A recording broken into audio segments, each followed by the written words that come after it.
Okay, it's 7 o'clock. Let's call to order the meeting. Pledge of Allegiance. The flag is on the screen behind everybody. I pledge allegiance to the flag of the United States of America and to the republic for which it stands, one nation, under God, indivisible, with liberty and justice for all.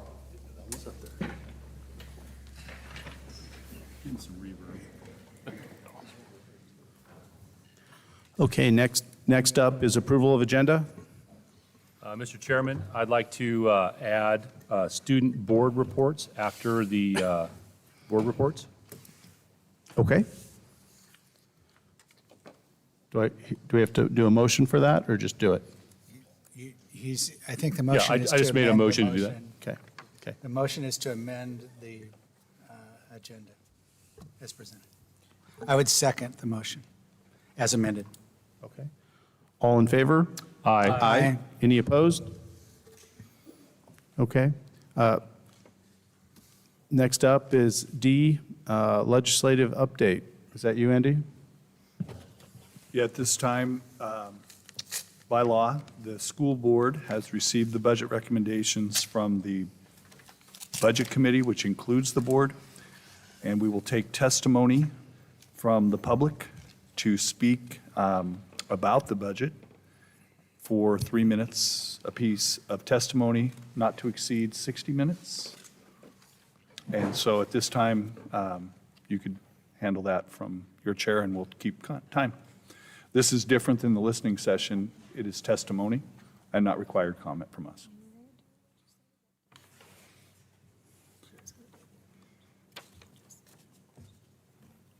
Okay. But we would like to take you through a little PowerPoint first. Okay, let's do that. Thank you, Chris.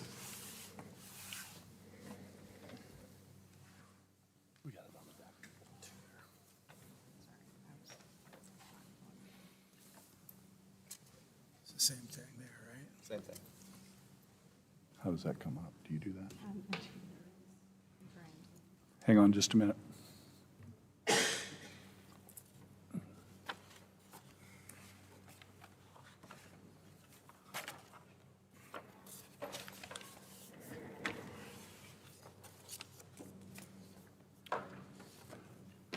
While we're killing time, I want to acknowledge it looks almost like a carnival has come to town, the tremendous work of the technology crew to come out on the road and set this up is outstanding work. Thank you guys in the back.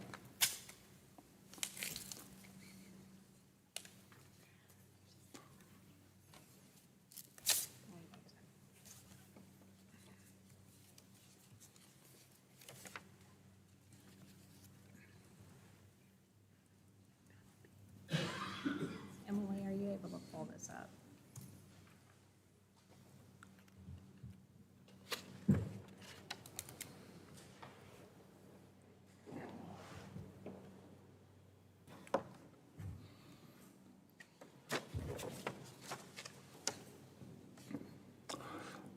So my slide is fairly loose, right? It's just me talking about updates to the budget.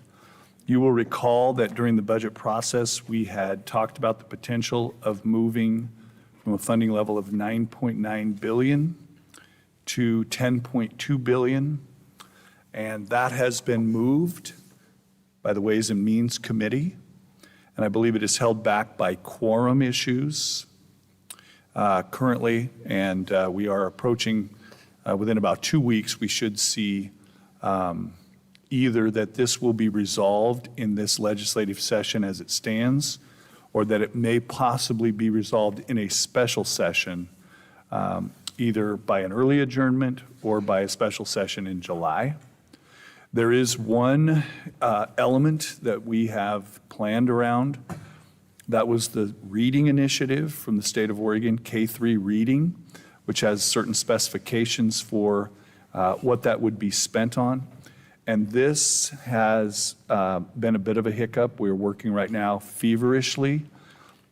We already have funds from the CAT tax in the SIA. That's about $7 million a year. We already have expenditures that we have set up in that account And the last update from the Legislative Committee, Ways and Means, the Joint Committee, is that they would instead say you can use SIA funds for that. And so ultimately what that would mean is that there are new requirements that are unfunded. Some of that could be helped by the fact that we already are doing things that qualify for that fund that are already in the SIA. But at the same time, that would force us to change how we fund our technology, among other things. And so that is still up in the air. There's been an incredible lobbying effort to say if you're going to do that. We do know that the governor herself had a hand in writing that, and it was listed as one of her priorities. And so we'll watch here over the next couple of weeks whether or not that is funded in the planned manner or in the current manner where it would come from the SIA. And that would not impact the budget because the expenditure authority would still be present and passed by the board. It would be less that we would have to spend, and so would be under that, right? You guys are establishing a maximum authority. And so that's currently as it stands as we take comments tonight. Question, Mr. Chairman. So I Mr. wanted Chairman, I to- have a question. Yep. Go ahead, Roger. So Superintendent Gardner, has the Oregon Department of Education or members of the legislature acknowledged that they're passing on what is potentially an unfunded mandate?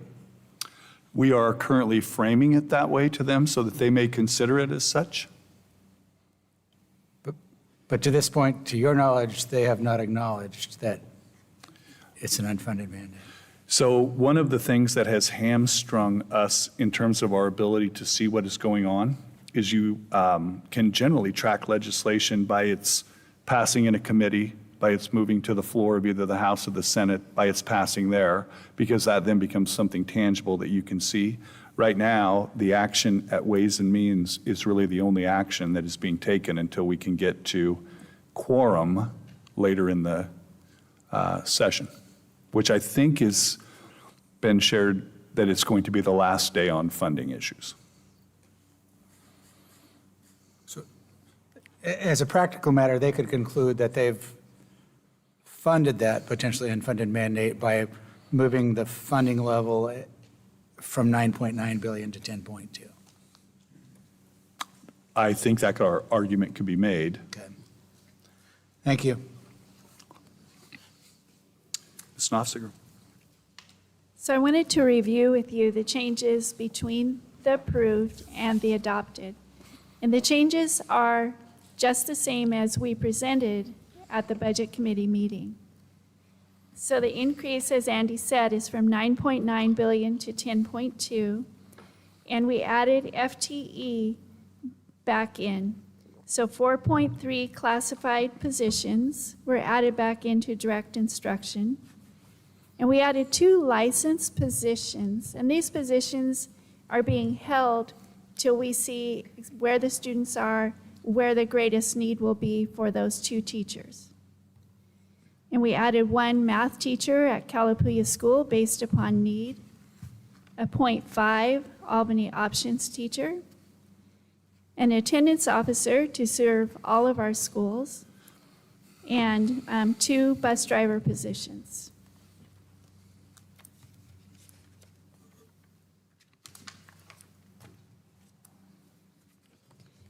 With one of the 100 million, so every 100 million is like 730,000, we added that to the contingency line. And the purpose of this is to level out the funding so that 22-23, we are projected to end at 15 million. 23-24, the budget now is projected to end at 13 million. 24-25, we would end at 11 million, which is 8.5%. So the 8.5% is a sustainable level. That's our target.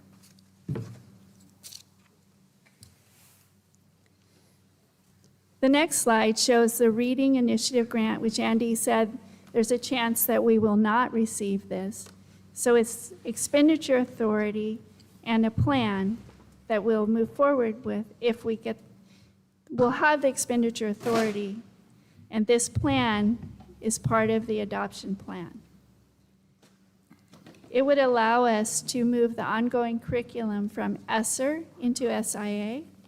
It would allow us to move the one-time computer purchase in the use of the ESSER funds, which is a much better use for funds that are going away.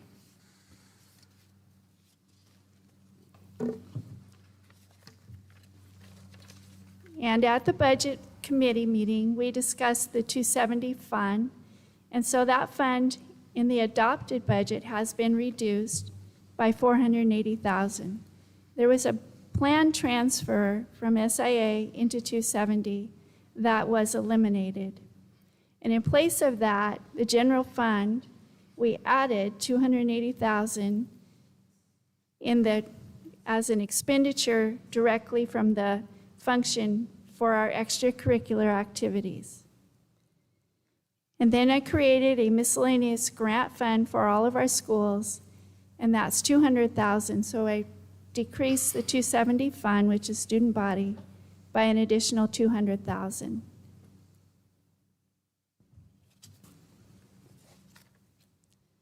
And the last change was creation of a debt service subfund. And the purpose of this subfund is to pay the transportation loan. So that payment for 23-24 is $236,000. That is interest only. And that is funded by the depreciation we will earn from 6 months of use of the building, because it's always prior year. And that comes back through us, the transportation grant in the general fund. 24-25, we will receive 70% of the debt service through the transportation grant. And those were all of the changes that we had presented to the Budget Committee as proposed changes, the difference between proposed and adopted. Questions? Roger. I have to go back. I understand the process we went through, and that there's some tough choices to be made, and the Budget Committee, I think, did a thorough job and made those choices, and I will support that budget, but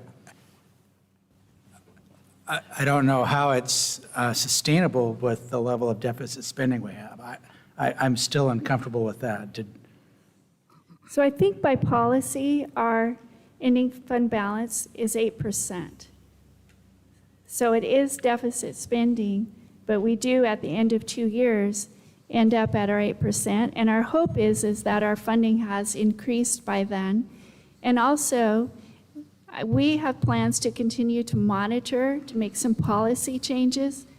Like, for instance, all of the exception time cards, 500,000.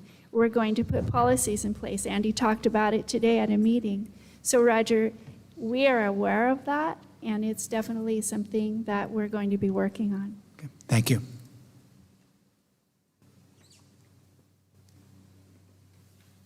No other questions from the board? Okay. Next up.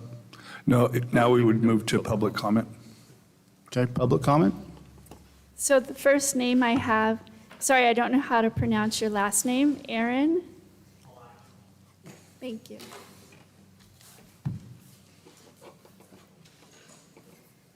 Thank you. My name is Aaron Flatico. I have a student at West and at Memorial. So a little over a year ago, I was voluntold to be part of SWARM, part of the robotics program. We went from 12 students, 6 of them graduated last year. We focused on recruiting. Last year was all about recruiting, and we got 50 students. Half of those were freshmen. So we spent this last year essentially rebuilding the robotics program. Last year, there was no FLL program in Albany at all. There was no robotics program at elementary schools. There was no robotics program at middle schools. So there's never been an FTC program. in March of this last season, our first competition, we were bad. We didn't perform as well as what we had hoped to do. Matter of fact, our students, we were not up for any awards either. Awards are a big part of the robotics program and the competition season. And we took the 2 weeks between our Wilsonville competition and our Salem competition and focused on the leadership part of the program that we really wanted and to build the leadership in the team. And this is supposed to be our high school program is student run. So we took students who had no idea what they were doing within a machine shop, building robots, leadership, any of that, because they spent 2 years from COVID not having a robotics program, and rebuilt them. In those 2 weeks, they focused. They sat down and said, okay, we know what we need to do to accomplish X, essentially to win awards. And awards are 10 points to get you qualified for P&Ws, which is district championships. And those are held in Eastern Washington. And Worlds are held in Houston. So 2 years ago, we were like one position away from going to Worlds. This last year, we were a few positions away from going to P&Ws. But what they did in Salem is they were known, they were recognized. Albany was represented. They were up for 6 awards. They won Spirit. The first time this robotics program has won an award in 20 years. The leadership that the robotics program provides these students is remarkable. I mean, come to the Hive. I request you guys all come to the Hive. It's in West Albany, the old stage. You'll see these students working, they're working even off, they work all throughout the summer. The program is throughout the summer as well. And what we're asking is to help the high school program by starting robotics programs at the middle school and the elementary school. FLL, which is the first LEGO League, is elementary school. It's the introduction, it's that software, it's the coding, it's the tech back here. I mean, we can have our tech team come and help these guys out. And these students actually have job-ready positions after high school from the robotics program. I just ask you guys to fund the robotics programs. Thank you. I have a question. Yes, sir. I've seen much correspondence and a lot of numbers. What specifically is your ask? It is the 131. It's to fully fund the programs. And we have been asked by the district not to charge. There's high schools that do charge, or there's some programs that do charge. Because we want to make this available to all students, we don't charge. So we have no income that way. We do fundraising and other things. There's schools, sorry, but in Michigan, there's a law that requires all schools to have a robotics program, a robotics team. And there's teams that we're competing with that have this great funding. And you see the advantage of it. I know in CV and Corvallis High School, they get some funding. Like their mentors are paid. We're not. We're all volunteers. And these programs are able to, they're ready for teachers to put the programs in place. We actually have a teacher at Memorial who wants to do that within his tech lab there. And thanks for you guys to putting the tech labs in the middle schools too. So, and we also have a program the FDC program for Calapooya, which will help with the issues we have at Calapooya as well. Because I think today's email, you'll see the graduation rates, the retention rates. Those are tangible within the robotics program. That's it. Well, you're here and we're having Yeah. the conversation, so I'll ask. It came up during the budget presentation, and members of the budget committee talked about it. I think, everyone supports it, but does support equate to funding? And a couple of the budget committee members expressed they thought the opportunity to go out and get sponsorship from private sector folks who were interested. So, okay, so you're doing that? Yes, we are. Yeah, we go out and get sponsorship. We also go out and get grants, as many grants as we possibly can. We have a partnership with Mechatronics at LBCC.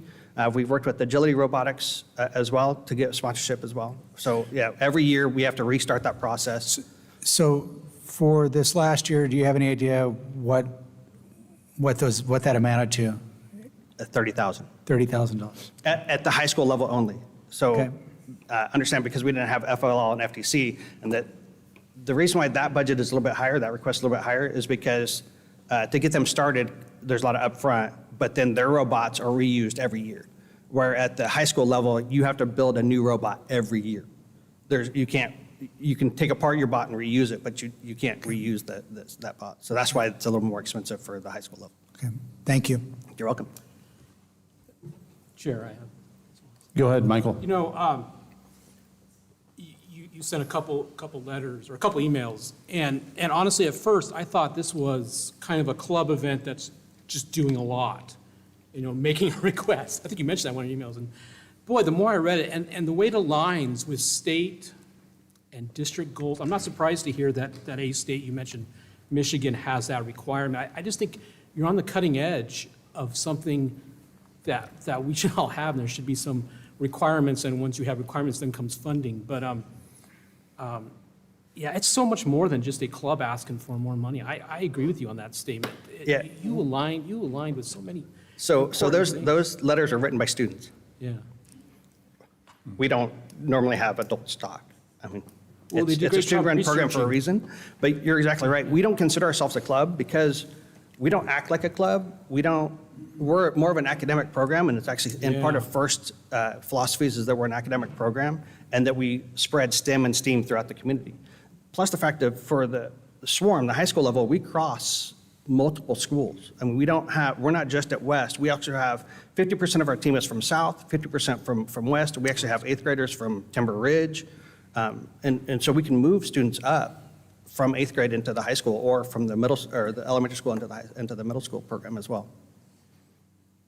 Yeah, I commend you, and I think like I said, you're pushing on the cutting edge of something that I think needs to have a serious look. You know, I won't be here, but the future board needs to look seriously at how we can help this. Thank you. You know, that'd be my comment. Thank you. Thank you. Thank you, guys. Thank you.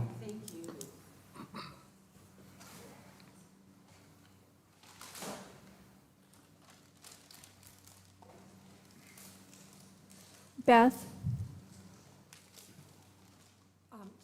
Ms. Nofziger, I was hoping you could put that back on the screen about the contingency, that slide that you had. I don't know what to call it even. We need the time. You can't? I can explain the contingency. It is to help us avoid the funding cliff. Well, and just to a help minute. I level wanted out. to know how those figures you showed up here how they compare to what's in the budget. What you have is the proposed budget. Uh-huh. Those numbers reflect the adopted budget. Okay. So I'm sorry, I just couldn't make your figures make sense with these figures. I know these figures now are not valid, but I couldn't see the relationship even to the categories, I guess, and how the numbers came about. But you I'd be can't happy show to it? meet with you and explain it.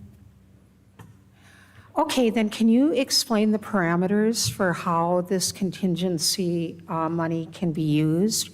You know, what are the constraints? What are the parameters of its expense? What does it cover? Its main design and purpose is to prepare the district to have an adequate ending fund balance. If we were to receive additional students and have additional revenue, we would be able to, by board resolution, move the contingency to hire teachers or classified staff. Oh, well, we're having such a crisis in staffing right now. It seems like it would be a time to actually use some of this money. With the additional funding, we did add staffing. Well, but how many people, I mean, quite a few people are losing their jobs. And actually, Actually, we are not laying off anyone. no one? We are cutting positions, Ah, but we also have reduced students. So, Yeah. so But to be we are clear- not laying off any staff. We have retirees, we have people who have left. So Heather has worked really, really hard with our staff to move staff so that no one would be laid off. okay, so cutting positions is not the same as laying off. Those are two different Correct. things. So, Mr. Gardner, I don't know, this has been troubling me since it first happened. Your salary is quite extravagant compared to Melissa Goff's. And I'm just wondering, considering the crisis of money in the district, if you would consider, and the board would consider, reducing your salary to Melissa Goff's level so that we could hire more teachers, more groundskeepers, deal with some of the problems that we face. Would you think about that? So Beth, I can tell you for all of our salaries, we work very hard, like our classified. We do comparable studies for all staff. But that's not my And we pay our question. staff comparable. Jane, that's not my question. Including the superintendent. My question is, Mr. Gardner's salary is very highly more than Melissa Goss. And if we are having a money problem, I'm wondering if he would consider setting an example by reducing his salary to allow some of these problems to be worked on. Would you? So you received the comparative salary. So Yes, I did. So you're comparing to a salary 4 years ago to now. I think we should always look to make sure that we're competitive with the market. We are doing that with our classified. And so I heard your comment, I received your question, was prepared to answer that. I handed you out the comparative information. I know I have you nothing did. more to say, Beth. Okay, well, all right. Thank you. It has not really been that helpful, Jane. I wish you could have showed the figures and we could have talked about the actual numbers. I did offer, I will be happy to meet with you. Okay. Okay. Do we have anyone else? That's all. Okay. We're E, comments from the public. So tonight you have several comments. These were submitted by noon today in writing. This is a summary.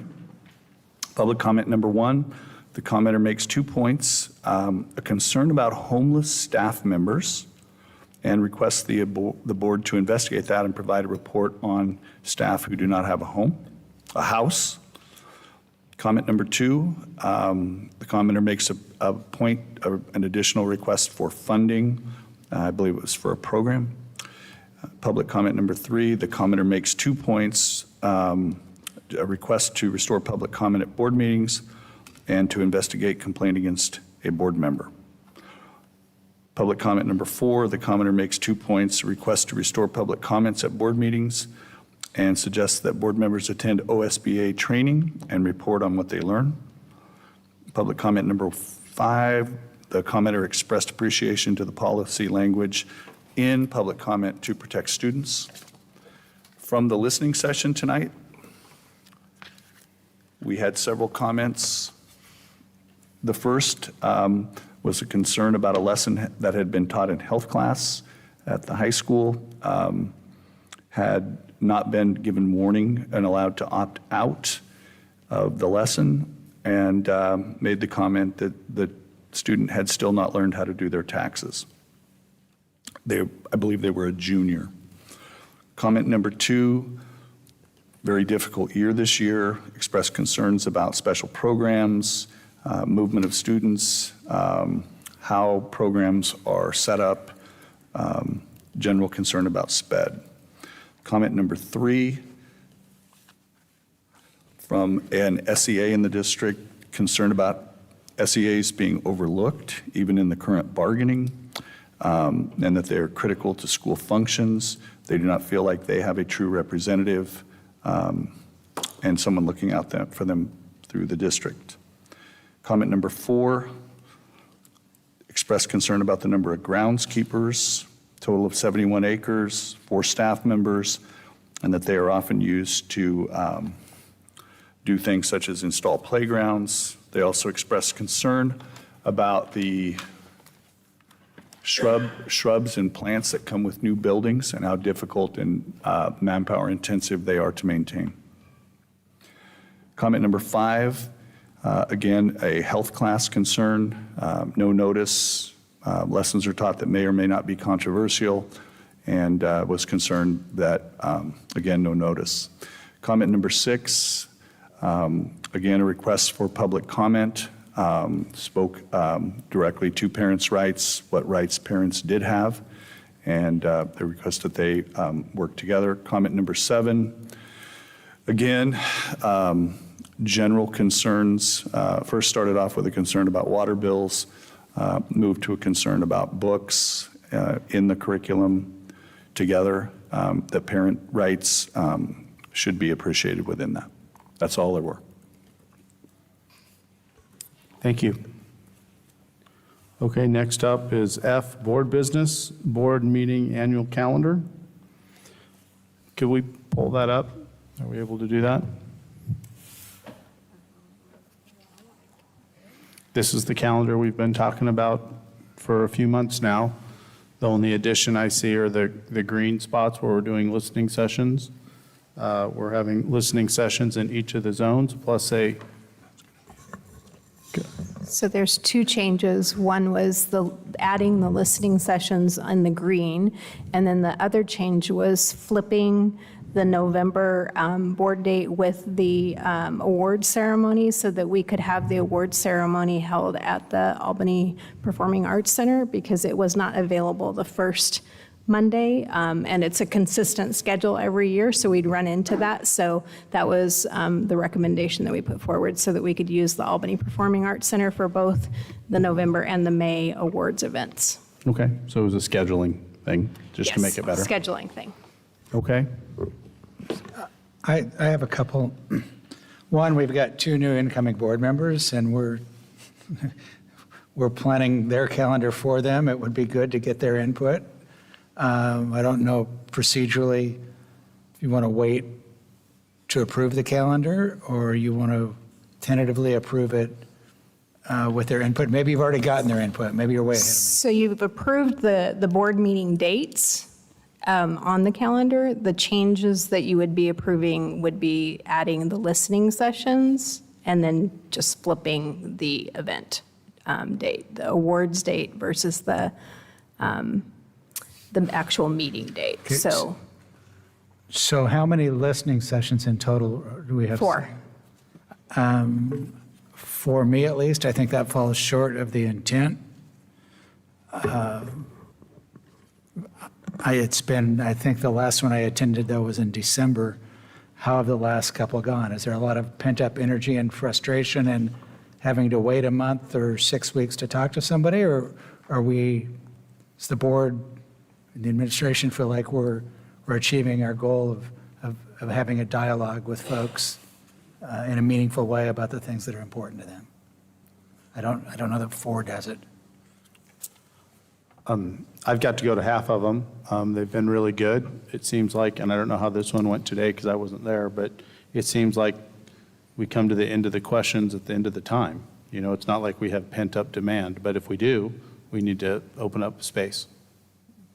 Yeah, Tonight, we had enough time to get to everyone's questions and spend the full measure of time and still had time left over and didn't utilize it all. And I'm always impressed with some of the things we get to learn because we don't always get to go and get into the classroom, but when parents bring us information, we then have things that we can listen to. And I've always enjoyed the listening session, so I lean towards more than less, but I'm willing to make it kind of whatever the board wants to do. So how many have we had? How many have we scheduled for this year and had? Pardon? How many? 4? Okay. So that's 1 a quarter. Right. Okay. Yeah, we followed the same schedule. I don't Following the same schedule I don't as think what any we of the did board this year. members are against having more. We just need to have more people asking questions. Go ahead, Michael. Yeah, I assume this means you're going to continue to not have in-person or some type of in-person public comments. And I got to say, it's surprising to me, but for whatever reason, that there is a feeling out there that we should have that, and people want the ability to come to a board meeting and talk to all of us. I think that's what the crux of their issue is.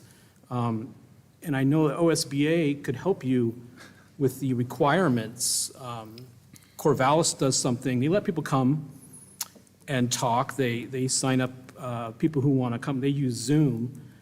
So there's more procedure, there's more hassle, I get it, but it's just surprising to me. I'm not arguing, I won't be here, I'm not saying one way or the other, but I found in the community there is a feeling that you can go to other jurisdictions and go down and talk to them the day of, and you just can't here, and they should be able to.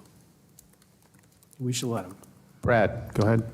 We talked about this a little bit tonight. From what I understand, the technology to bring us up to state standards would be $65,000, which would basically be a staff member.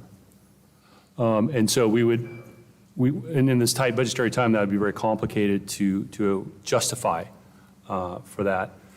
The other thing is that we don't really get to have a discussion with people. They talk at us, and we're not allowed to ask questions and respond. And to me, that's not a good communication. A good communication is when we can have a dialogue, and these listening sessions provide that. And we get a lot of opportunity to really ask questions and dive into an issue and understand it. And we do get people the chance to comment to us. They're available online for people to read, and Andy does a great job of summary. And so until such time as we can find a way to solve that technology problem, we're really stuck by state statute. Because if you allow in-person meetings, you also have to allow phone-in calls and Zoom. I find it hard to believe that a district like Corvallis has, they're facing budgetary problems too. I find it hard to believe that they chose to give up a position just to have. I think if you wanted to, I think you could find a way. Like I said, the OSBA would help you. And it's not just Corvallis, other districts too have figured out ways to do this. And, the city of Albany, you can go down there and talk to them the day of. That's all I'm saying. And I'm just a messenger. I'm just telling you. It kind of surprises me too, but it's out there. And, the listening sessions aren't bad, but like tonight's, the summary, I get a fraction of what happened maybe, and it kind of just goes away. You could have listening sessions where everyone has to show up and you record it and you make it just a work session. That's a free-flowing discussion. You could do that.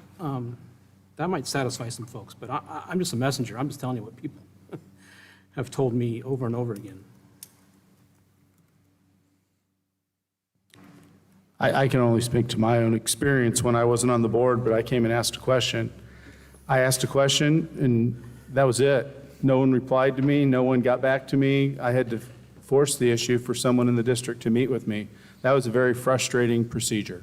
I can understand the desire for public comment, and I'm not necessarily against that. What I'm against is setting up a situation that we can't have a free-flowing conversation. If you come up, whoever it is, and make a comment, we don't get to talk about it. That's it. You sit down. I mean, that's not very satisfying. It's much more satisfying to be able to have an open discussion about it. And due to the rules, we're unable to do that at board meetings. Any other comments? Mr. Chairman, I think that I appreciate the conversation, and there have been requests for that, and we can look at what is possible and begin to think about what that could look like as we go forward. Okay, thank you. I think that, Mr. Chair, Go ahead, Eric. the quote that Mr. Wilson said is the lowest bidder quote that came in for that production system. Okay. I was chair at the time when we got it, and then over half the schools in Oregon now do not participate in public comment in a traditional way. There's schools like Eugene, Springfield, Forest Grove, Salem that have actually had to go all the way back to doing Zoom meetings because public comment has incited violence and made unsafe conditions for staff, students, and board members. And so it is a slippery slope of what happens. Thank you, Mr. Chair. Mr. Chairman, I would remind you guys that you have a motion, a decision to make on that. I'd like to move to approve the updated board meeting and annual calendar as presented. I would second the motion. All in favor? Aye. Aye. Any opposed? No.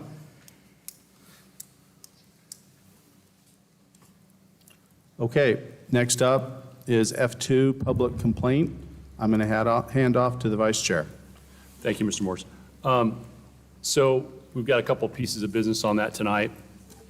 The first one is the first formal complaint that was placed by Mr. Michael Harlan against Pete Morse for an alleged phone call to his place of work. At this time, Mr. Harlan has refused to meet with the investigator and has said he will not. The investigation is still continuing on.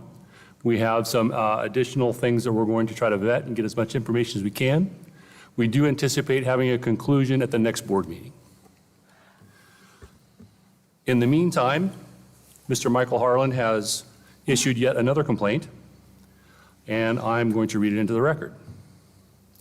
From Michael Harlan, date Sunday, May 21st, 2023 at 9:01 p.m. Subject, Pete Morse. Superintendent Gardner and Vice Chair Wilson. I am forwarding you an email I received from Pete Morse from his school district email account. He emailed me after the school board election results were posted. This email was unprompted and unwelcome. It is clear that Chair Morse continues to harass me and my family. Please accept this as a second formal complaint about Pete Morse and his behavior towards me and my family. I have the right as a parent to email the school board chair raising issues of concern about the decisions of the board. In his position, he does not have the right to harass, demean, taunt, or be disrespectful to parents and the community. His position requires that he be above reproach, and he is not. I expect a public apology for the board to discipline one of its members for behavior that would meet the requirement. We have children in school, I expect a public apology and for the board to discipline one of its members for behavior that wouldn't meet the requirement we have for children in school in how they behave. Pardon me for my reading. Signed, Mike Harlan. The email that was sent is the following. Michael, sometimes events of the day just make you smile. I am having one of those days. Have a good night, Pete. Signed, Pete Morse, Chairman. That was it. The complaint was based upon one sentence, or two sentences technically. I don't see the need for any further action on this. I just don't see where this is a real problem, other than to remind board members to please use your district email for district business.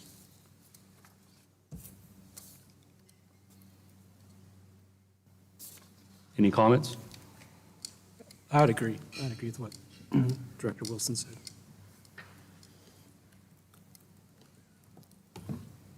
Chairman Morse, floor is yours. Oh, sure. I sent the email. Michael Harlan has sent me lots of emails over the last couple of years. They've been unique, I would say. We've had a dialogue. I don't think this is out of realm of the dialogue he and I have had. I do apologize for the fact that the board has to deal with this, but it's an email sent directly to him, and he sent me some pretty nasty emails.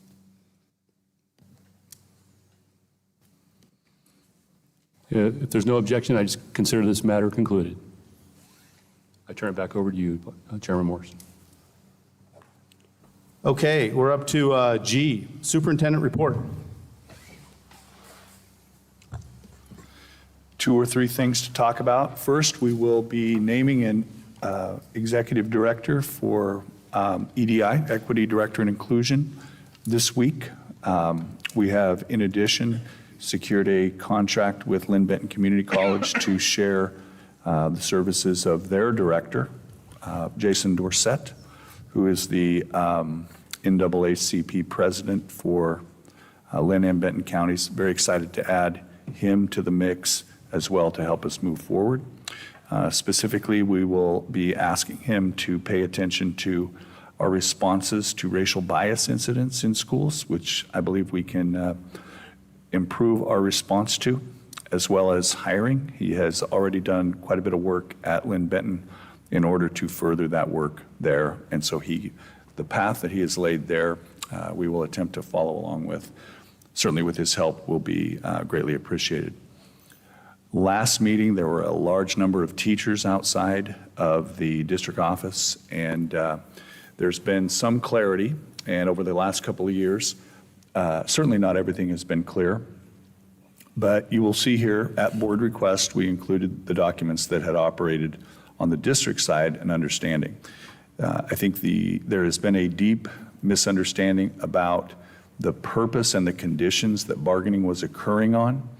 And so we did meet with GAEA, and I want to be clear that the documents that you see there are not the total documents that relate to this, meaning that the GAEA has had their understanding as well of the bargaining, and they were different. That is, and I think Board Member Nyquist last time made the comment, if we're working on language, what would stop us from working on language? And certainly we are going to do that. The original agreement was set in 2021. At that time, both the classified and the certified were bargaining in the same year, and there were conditions of duress around that, getting both of those contracts agreed to. The classified signed a 2-year agreement, and the certified signed a 3-year agreement to end in 2024. However, during that bargaining, the certified did not address their issues with language. In other words, they were standing aside so that the contracts could both be built, and yet there were issues that were not addressed. And so they had spoken, and certainly they had a very clear understanding at that time that they were going to come back and they were going to work on non-economic factors. This year, we have worked with that original understanding that we were going to fix classified salaries first. They were the ones, by our comparison data, that were the most harmed in the current environment. They needed the most adjustment, particularly at the top end, and we were focused on that. We did not understand until a mediation request came across that their understanding and ours was fundamentally different about what the bargaining was and under what conditions it was working on. We have been pleased since that time. There seems to be an understanding that we are going to go to work on these issues, and we have scheduled 3 6-hour sessions, June 20th, June 29th, and July 11th, and we will begin to go to work to address some of those issues. It would benefit no one if both sides said, well, you have a contract and we're not going to do that. I don't think that serves anybody really well. And I think that there are issues that need to be addressed. I have already met with one certified staff member to discuss some of the issues from that person's perspective. And I know I have another meeting, I believe it's with Chris Haynes, teacher at West Albany, Todd Zimmerman, and Ken Vellante to have a deeper understanding of some of the other issues that are going to be something that we're going to have to work on as we go forward. And so as things stand now, we are committed to those meetings. We have set 3. I anticipate that we will probably be working on things in a fairly consistent manner going forward. In other words, it's not 3 meetings and that's all you get. I think there's a lot of things to be learned, certainly on my part, as we go forward. Finally, there was a question that came to you guys about the 40-30 funds. Those were, you guys passed an MOU to disperse those funds. Todd had sent an email about that. The allocations that were on the state website at that time represented the first initial plan from the spring of 2022 that was submitted to the state and were not actually, those plans were not all executed. And so Mrs. Nofziger and Heather Huzewska have worked to make sure that there was a given amount of money that was then divided out, and then I think it's being dispersed now in payroll based on that mathematical formula, $400 a piece, I believe, to both GAACE and GAEA members. And so Just members or all employees? all employees that would fall, they would have a fair share. And so those are going out, and that has been signed. I think the question was, they had seen the original plan, and that this is, of course, far different than that. That's all I have.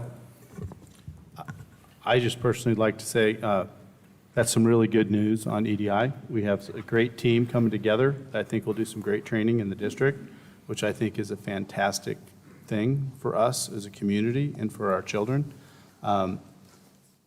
That's awesome. Okay, next. Board reports. Michael, you have anything?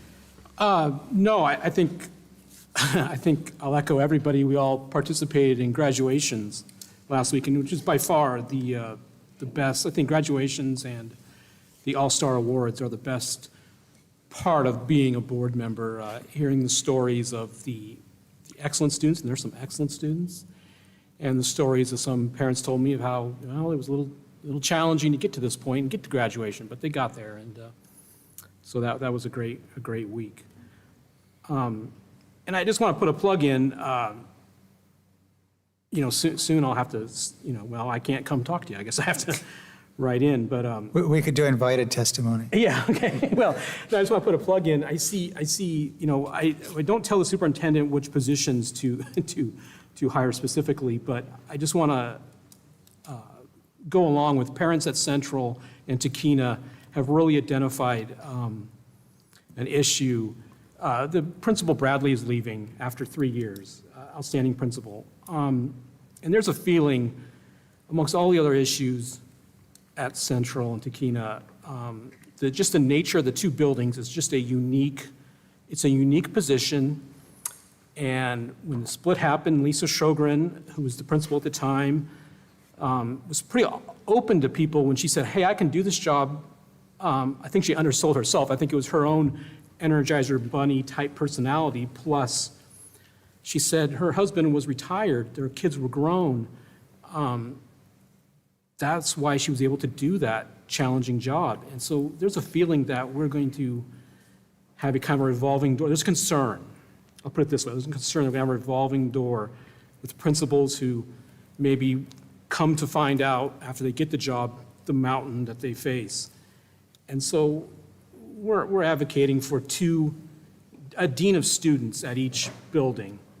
And I know the superintendent's gotten the letters and the emails and the reasons why, and I just want to follow along with that. It's a unique challenge. We treat it as one school, but the two building component of it makes it very difficult. And I think Lisa Sjogren was a unique individual.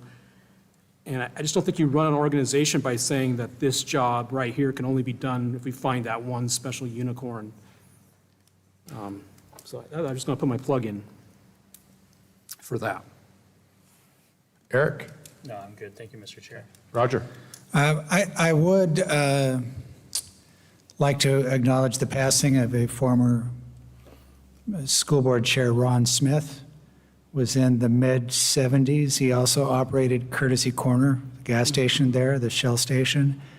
And we've had tough jobs at times. I think probably Eric and Michael more so than us, because we haven't had to be here while schools are closed. But can you imagine your core component of your business is that you trade with farmers? And then there was the consolidation of the school districts.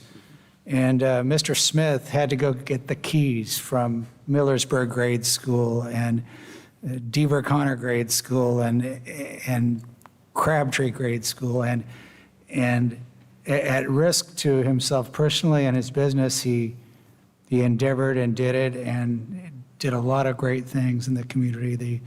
The roof over the grandstand at West Albany was built, it was funded as a result of selling padded seats to the bleachers and bringing Portland wrestling down. Just the kind of guy he was, and he just did an outstanding job. And in that vein, I won't be here for the next board meeting. It'll be the last board meeting for Michael and Eric. And I want to thank both of you.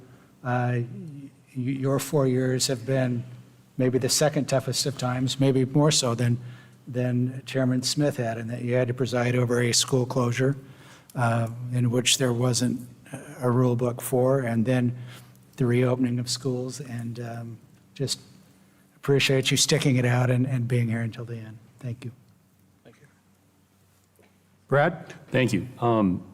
I too want to talk about graduation. I was able to attend all three. Last year I missed West Albany's, which sounded like a gully washer. I wasn't too unhappy that I missed that particular one. It was wet. Pete was telling me stories about dumping water out of his shoes there.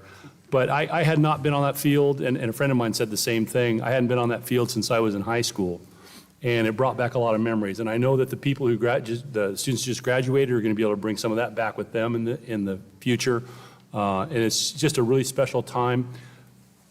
This job is not necessarily a lot of fun that we do up here. It's a lot of work, and everybody's usually cranky with you, and there's not a lot of thank yous.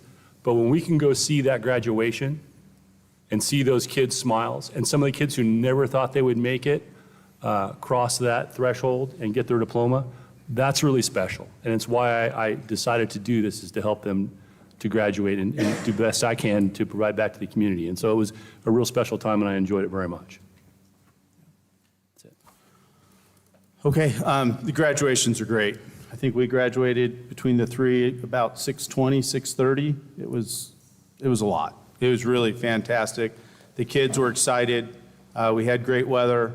Definitely, I would agree with everybody here. It's one of the reasons that makes this job bearable. And lots of hard work done by all the staffs at all the schools that got those kids to the finish line and gave them an event that was a great send-off. So tip our hats to all those people. Also, I'd like to talk about, the idea that celebrate someone's life who volunteered to this board. That's fantastic. And it needs to be acknowledged. So that's great. Thank you for bringing that up, Roger. We're about to have the fourth working group meeting for middle school behavior on Wednesday. I think that's gone really well. We've found a lot of things that can, critical improvement, and I think that's fantastic, right?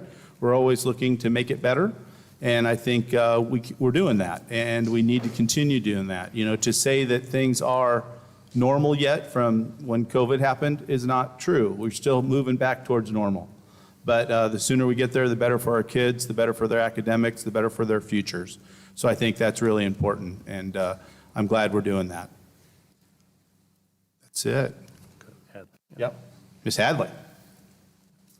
And thank you for being here. We don't normally get one. Comes to this one. I was really eager to come back. Well, thank you for being here. So the Environmental Club is having a camping/snorkeling trip from June 22nd to the 23rd. The Latinx Club had an end-of-year potluck and invited back the Seal of Biliteracy students to celebrate. Everyone showed up and had a great time. Blue Day Finals was last Friday, and thank goodness those are over. Spring Picnic was Friday, June 2nd, and possibly one of my favorite West events. Activities are set up on the football field, and yearbooks are handed out the same day. There was bounce houses, a dunk tank, volleyball, cornhole, ping pong, and spike ball, to name a few, as well as AP Art students had a henna and temporary tattoo station, as well as an airbrush tattoo station. There were snow cones and cotton candy for sale with a free water and sunscreen station.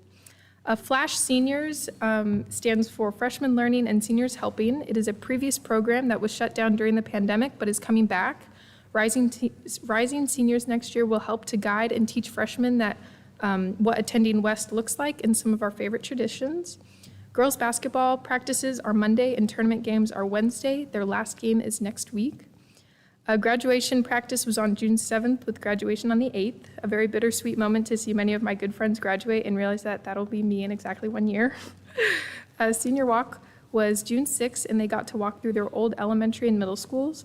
All-night party was on June 8th, and the senior sleepover and senior sunset was on June 6th. Senior awards nights was a long event to congratulate and award seniors their respective scholarships and awards. This was on June 5th in the APAC. Preschool graduation has to be the cutest thing ever.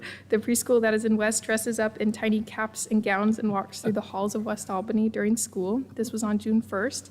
And overall, the school year I've had has been a very challenging and rewarding experience. Junior year has always been presented to me as the heaviest year in high school, and that was no joke.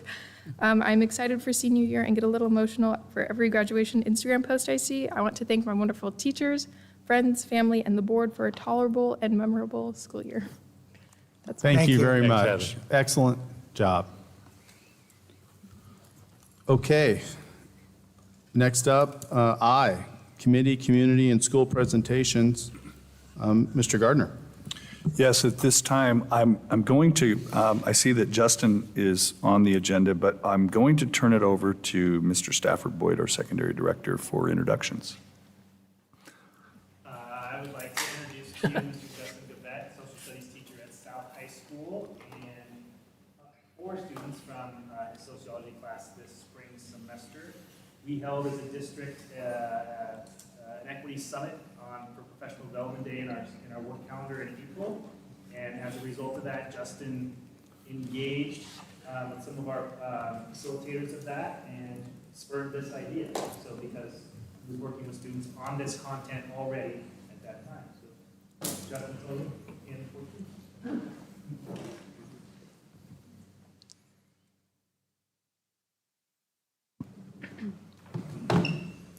Good evening, board members. Thank you for having us today. Like I said, Thank you for coming. yes, my name is Justin Gavette. I've been in this for 16 years, teaching social studies, coaching girls basketball, football, and track and field, where I'm the head coach. These are 4 of my awesome sociology students, and they were volunteered. I presented this information in class. We did some data research, and I presented them an opportunity to volunteer for this. So they were not forced into this whatsoever. They volunteered. Glad we've got that on the record. It's on the record. They were very much so passionate about this stuff that they want to come talk to you guys about this. So I do see that we have a PowerPoint that we were going to present. Do I start sharing here, or how does that go?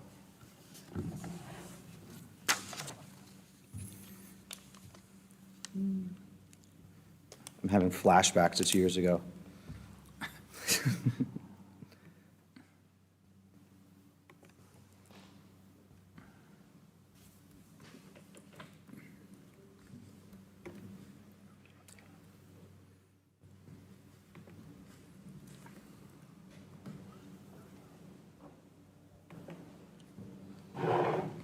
And with this, I'm going to leave it to my students because they're a lot cooler than me.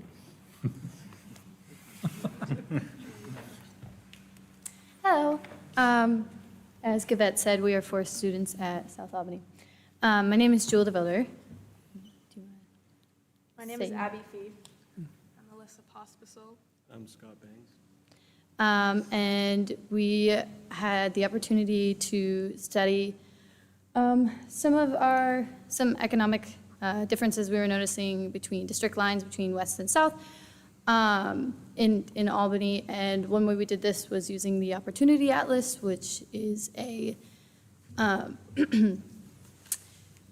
basically a thing put together by economists from Harvard and using data from the IRS and using the Census Bureau of the US.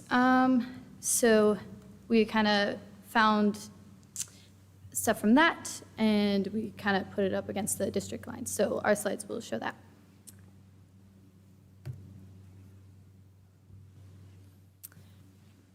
Our first one is the income distribution of Albany. So this is kind of just looking at the income. I wonder if, yes. So this will show, so this is our district line. I'm sure you're all very familiar with it. And this shows the income that each group sees in Albany. So if we're looking at the darker reds, it's just very low income. Red is like slightly above that. And the dark blues is very high income. So it goes from 32,000 to 109,000 and more. And if we kind of see where our divide is, it pretty much lines up fairly well with our school district lines. This is the poverty rate from 2012 to 2016, which is the most recent data that is available. It shows, again, against the district lines, how the darker red is the higher poverty rate within Albany, and then the darker blue in the upper North Albany area is between 0% and 3.9% poverty. And that also really reflects on the district lines that we see that's being compared.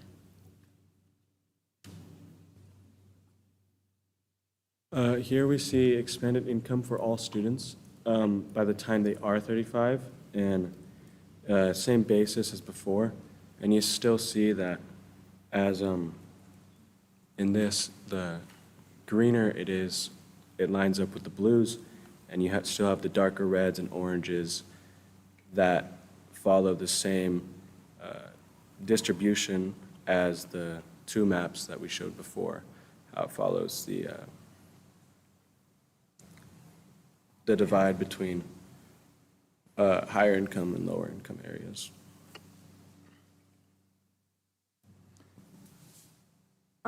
This is pretty much following the last, 2-3 slides. It's just more information about what our generation in Albany will be expected to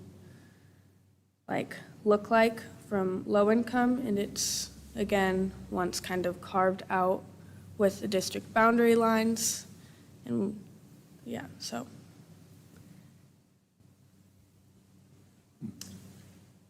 I would also like to mention the red is South Albany and blue is West Albany, just in case people were confused on that. I realized I'd forgotten to say that. So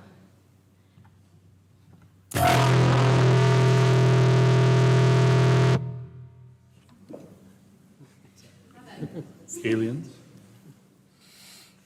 all right, so our next one is we're looking at ethnicities, and for our expected income for Hispanic students at age 35, we see it kind of pretty much lines up here. All of these are doing that. So again, our darker red is showing 20K, and then we get up to our greens showing 44K and getting it darker, 47. And we could see that's pretty clearly there. This is the same thing, but for white students, I don't really think that I need to say much about this because it's pretty much really similar from the other slides that we've shown you. But at the bottom is where where it shows what the colors mean. So this might be the next one. And here are the report cards for all of the differences between West and South compared to not only themselves but to Oregon. And we see that West Albany has higher percentages in all these categories except for class size by usually 10, 15%. And you can also see, if you look in the bottom left corner, for our ever English learners at West Albany, we have 5%, while at South Albany, we have a 12% increase at 17%, showing that there are more Hispanics at South Albany that are not only glazed in with that poverty line that we see, but are also new to learning English, meaning that we have needed for more staff that is bilingual in helping teach those students how to learn English and to help them with classes. I also think it's interesting to look at the, I don't know if it's on this one, but is it the next one? Okay. The teacher retention rate is very different between West and South Albany. I don't think it's on this one. It is on that one. It's 7% for West Albany versus 11% for South, and so I think that there's something to be said about that also. Oh.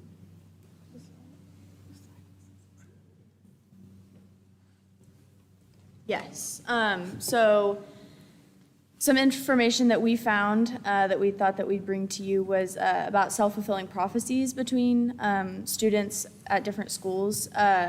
when students like us are in classes viewing statistics, a lot of the students in classes we found began to feel like they aren't good enough, or if this is what I've fallen under, why should I even try to go to college? Or why should I even try to have a better income as my parents did?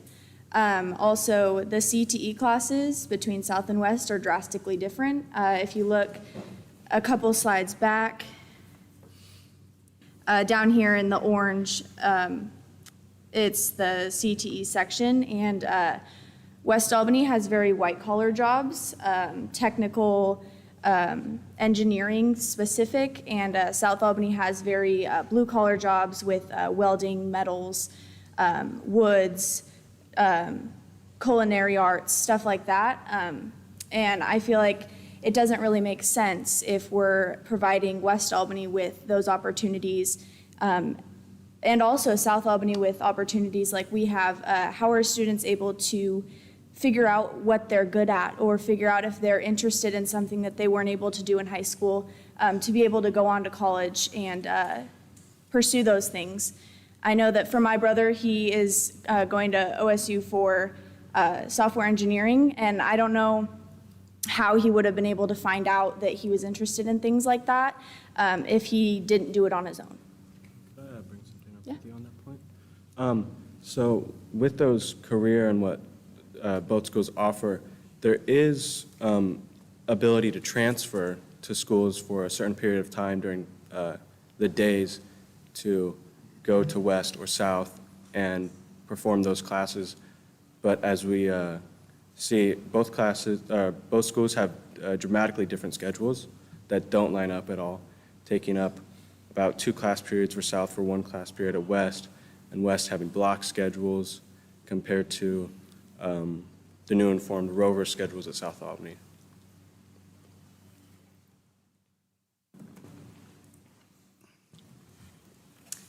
So as far as funding goes for these two schools, we can see that South has predominantly lower income families. And that's really important to recognize, because as much as we want these two schools to be equal, we can notice that they have lower income, more predominantly lower income families. And what comes with lower income families is they need to work more often.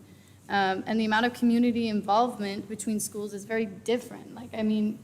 I bet it's harder to get to a school board meeting if you're working a lot and it costs a lot of gas to get up here, or it doesn't fit into your schedule. And the other thing with low-income families is that they need money for funding the school, way more than a lot of things. I know South does a lot more fundraising than West on average, is something I've seen. It's just it's been harder to get opportunities, I think, just for all of us. So when we're thinking about funding, take that into account. This is important because with less time and money from parents at South Albany, there's more of a disconnect between the school and the parents. With income,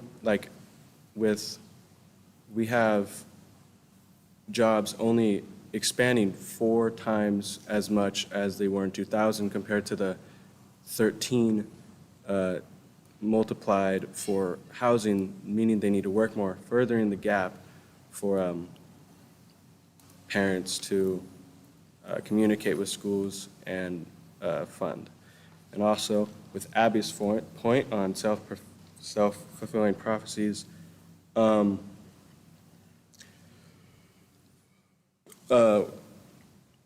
so with students not only being told what they are, they also expand off of their own self-fulfilling prophecies, and with lower income by time as they reach 35, they're projected to earn less than their own parents, which is obviously lower than the kids attending West Albany and in those district zones. And that will lower social class mobility and economic class mobility, and keep the keep the gap between districts with not only like income levels, but behaviors as well. Some of the things that we're asking to be considered with looking into the new district boundary line is new neighborhoods being built and the economic levels and income that those neighborhoods would bring to the corresponding schools, and just the overall funding need for the different social class differences. So like that involves the teacher to student ratio, our workers that come and volunteer at the schools, and just overall like classes to offer students with more opportunities.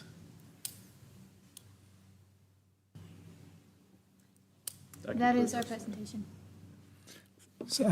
Go ahead. Great presentation, great data, perplexing and challenging problems you raise. When was the sample of the data? And the reason I ask is the Millersburg portion of it and the color coding surprises me a little bit. So for our district zonings, Justin. I think it varies. I see a little corner says 2020 on one of the maps. 2020. I think that they update them every time that they do the census. And for this data, the school report cards, this is from 2018 to 2019. We do have the 2020 and 21 data, but there's different factors that volume in that do not correlate because of COVID-19. Okay, and that's all. And then, you know, the numbers can change incrementally, but I just, an observation is,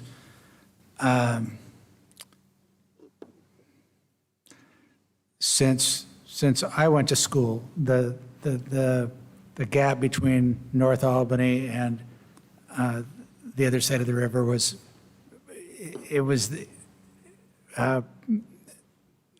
it happened then, and it's continued, and we've not.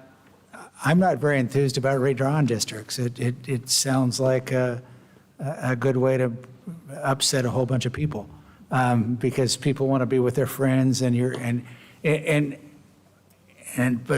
that will happen. But given the makeup of the community, I don't know how much you move that number by changing the districts. The new housing and new areas coming into play, I think, are important as well. But I just got to ask, I've thought it for a long time. Having two of anything in a town is hard. 2 hamburger joints is hard. 2 bowling alleys is hard. 2 high schools is hard. That there is, or was for a period of time, a school district in Oregon where the freshmen and sophomores went to one high school and the juniors and seniors went to the other. That would, in theory, eliminate all of this, and I probably would make everybody mad. I don't know. What's your reaction to that?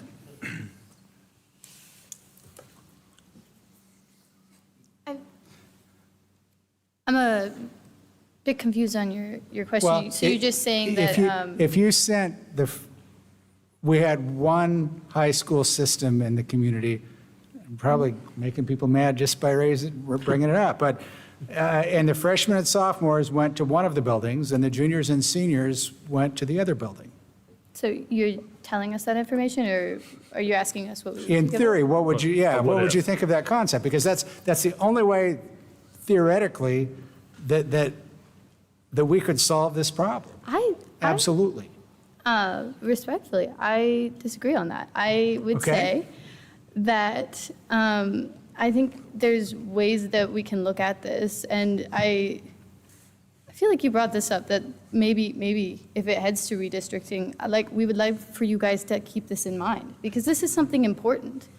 And I don't believe that, sorry, let me gather my thoughts here. I think that there are other ways that we could go about doing this. And I think it's a discussion we need to be having. And I think that's why we brought this up. Because like we could talk about like funding and making sure that kids have the resources, or maybe making sure that we have equal resources for Hispanic kids at school, and recognizing that there is a difference in these lines. Or we could talk about redistricting, but as you said, that gets a lot of people mad. So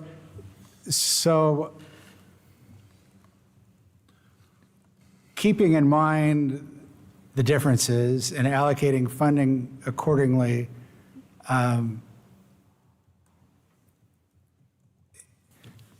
is a large component of it. But knowing that the demographics, without some really, like something some legislature would do with crazy, I mean, goofy stuff where people on other side of streets would be going to different schools to make that work, would be really, really hard. But budgets and funding allocations are not. And you would prefer that versus all of you going to one high school. I would prefer that we find a solution that works best for all of us. Okay? Mr. Chair. Go Thank ahead, you. Eric. Congratulations. This was a really good demonstration. I enjoyed it. I looked over it last week when we got it, and it was good. 4 or 5 of us are businessmen, so this is kind of the data we look at all the time. And I'd just like to tell you some of the things I've worked on with my 6 years of working on the bond and working with the school board is, I'll start with Avid. So one of the things we want to fix with some of the data that you're showing us at South, Brent Belleville started such a good Avid program, and Mr. Munoz took it, and John's got it now. And so Avid is an expensive program, but are any of you in Avid? And so Avid is a great path if you're going to go to college. And it lets you know what college career paths there are, because you have to apply for multiple colleges if you're in Avid, right? And I think we're the #1 recognized school in the whole US for Avid. So we've put a lot of tutors into Avid. We've put a lot of time into Avid. So that's one of the things that as a district we're working on to recognize some of the issues that you brought up. Also, the data was a little bit old because we passed the bond and we put a lot of money into CTE at South. A lot of money went to West for performing arts, and that's what they wanted, and a lot of money went to hands-on CTE at South. And so we have wet labs now, we have clean labs, and so some of those things are balanced out a little bit more. But overall, great presentation. I really enjoyed it. Thank you very much. Go ahead, Brad. Great presentation, and thank you for holding your ground, because Roger can be a tough questioner, right? And you stood right there, and it says a lot for you guys and your teacher and how you are confident in what you're talking about. And so I just wanted to say really well done, because Roger's not easy to stand up against. Good, great job. Great job. This is data that unfortunately has been this way since I was in school here, and it's something that we look at as a district, and Avid is one of the programs, and I think the teacher ratio and many different data. And Andy, could you talk to some of that data, that how we make a difference there with funding? Yeah, one of the things that, as we look at these maps, we are facing imminent growth in 2 primary areas in the community, one of which is east of the freeway, but south of Timber Ridge, scheduled for a huge amount of growth. The second is Ellingson Road, south of South Albany, and both of those areas reside in the South Attendance Zone. And I think we need to constantly be watching this, I think, from both a school perspective and how many kids are in the schools, but also if South were to continue to grow, we would be in the position of having South 6A and West 5A. And I think that Yeah, we don't want to do that. No, Thank you. we do not. And so the option is you can ask the OSAA to both go to the same level, and I don't know that that's. We don't want to do that. All right, so in terms of the building, I know that Mr. Boyd has begun to work on staffing on an equity formula, which we believe can slowly phase in and begin to help the class size. But your point about two working members of a family and how they are not as engaged in the school is well taken. And we need to also make sure that we're thinking about that as well, because there is a disconnect when parents can't come, can't be around, can't be engaged. So great job, all of you guys. Thank you so much. I had one more. Go ahead, Michael. I have one more. Yeah, I just want to echo, great job. And I really liked how, within data, there can be a lot of, I think they call it the noise. There's the noise and there's the key points. And I think you all brought up things like the self-fulfilling philosophy, and I had some other points, but you honed in on, within all of this, you honed in on some key points that I think would be a good starting point if we did, or when we do redo boundaries. I'm sure there will be a citizen committee that will be a big, first step in that, and they would take something like this. I would encourage them to take something like this as their starting point. Like the superintendent said, there's some realities of where Albany's growing that's almost going to invariably push. You're going to have to do something, not even just because of because of athletic type stuff, just the General population. Yeah, the demands on the South Albany building will become too great if we don't change. And so we'll have to change, and hopefully you start with a document like this to make that change. And I just wanted to clarify, and I'm not saying you students do it, but some people misconstrue that your local taxes go to your local school. And it's not necessarily true. It all goes into one big general fund at the district. And funds are distributed on how many students attend that school. And then there's extra factors like ELL. You get a little bit of money for that. Special education, you get a little bit of money for that. And so that's kind of how it actually works. People think, oh, it's a brand new school right here because this is the most affluent part of town. Well, it was also the oldest falling down building too. So the money doesn't, if you live right here, it doesn't go to this school. It goes into the district office, and then it's dispersed per student. Great point, thank you. Thank you. Thank you very much. Well done. Thank you. Well done.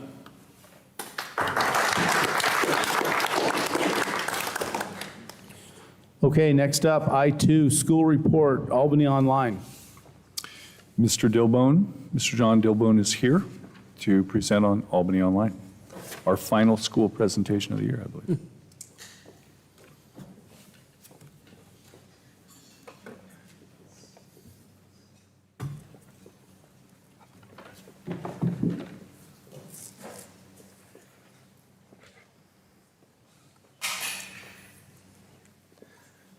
Okay, so there we go.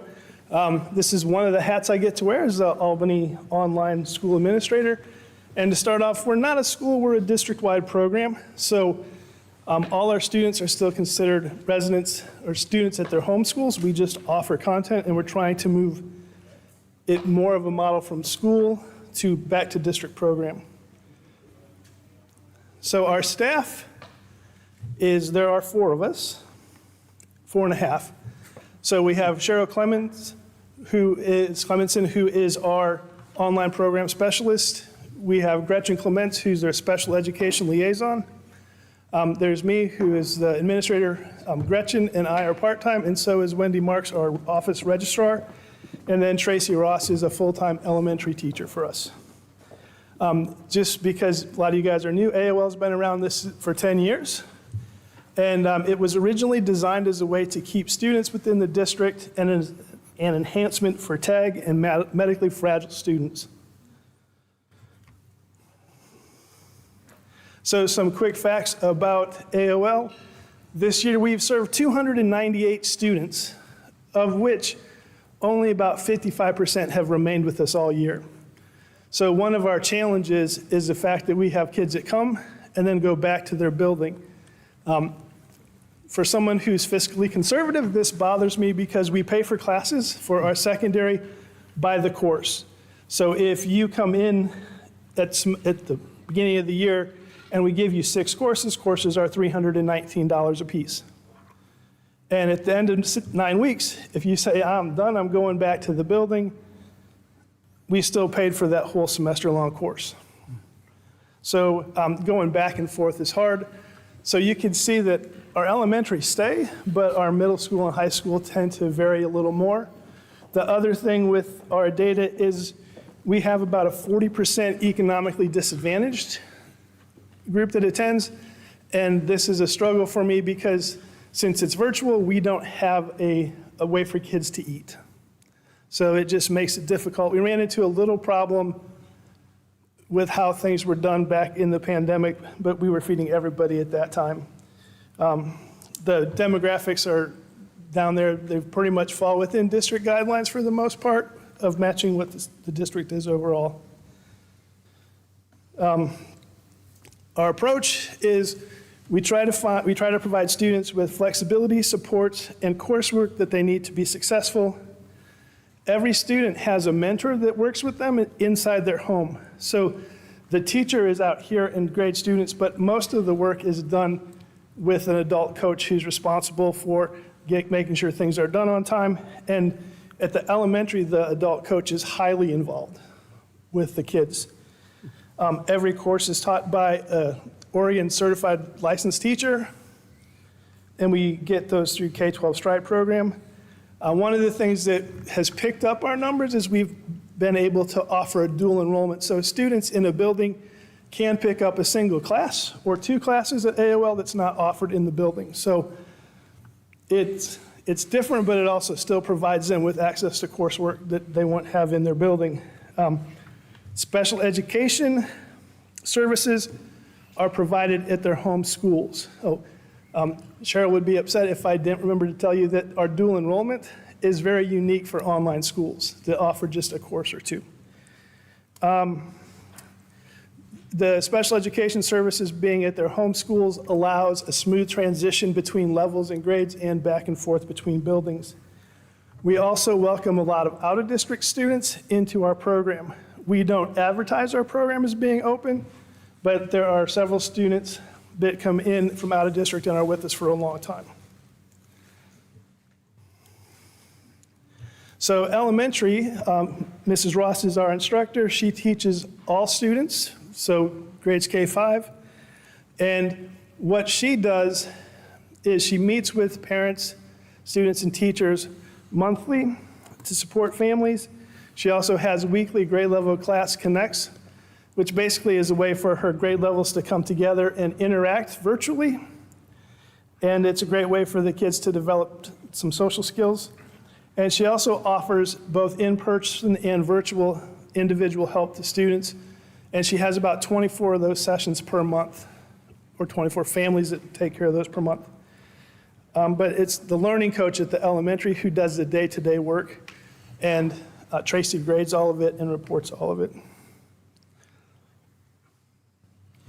Secondary teachers are all provided by Stride K-12. During the pandemic, when our numbers were really high, we actually had 6 teachers that taught for us through the program. It cuts the cost of the coursework down by more than half if we provide the teacher. So you pay for the teacher. A big difference between elementary and secondary is the elementary kids have a lot of hands-on stuff that they do at home. Our secondary students, everything is online except a couple novels. So they're expected to do 6 hours of school a day, just like a normal student, but it's all on their screen. They can interact through email and through Meets to talk to their teachers. The student learning coach is responsible for completion of assignments. The curriculum is rigorous and designed to be preparing students to be successful in college. So if you know anybody who's been at AOL, they will tell you this is tough stuff. And that's difficult because everything's online, it's all on the screen, it just can be hard. And 6 hours a day is tough. There's also an interesting catch for our students in one of the House bills that's coming through, is that students in fully virtual programs are going to be considered to be on a shortened day if that goes through, which, whether I like it or not, that's what they're going to say. Challenges that we've faced, just the number of transitions going back and forth. We had 298 students, but we actually touched almost 500 kids this year. Another struggle for us is to find curriculum that offers teachers that's not college prep, so that makes it more attainable for everyone. And we also have a tough time finding curriculum that meets the needs of students whose first language is not English, because it's all in English. We also struggle with only having our limited staff, having enough people to provide the supports we need. Cheryl will, if you ever talk to Cheryl, she spends a lot of time both communicating with parents and with students about their progress and how they're doing. Attendance, that's probably our biggest struggle, because attendance it's difficult for in-person buildings right now where you struggle with attendance. And online it's just as bad, if not worse.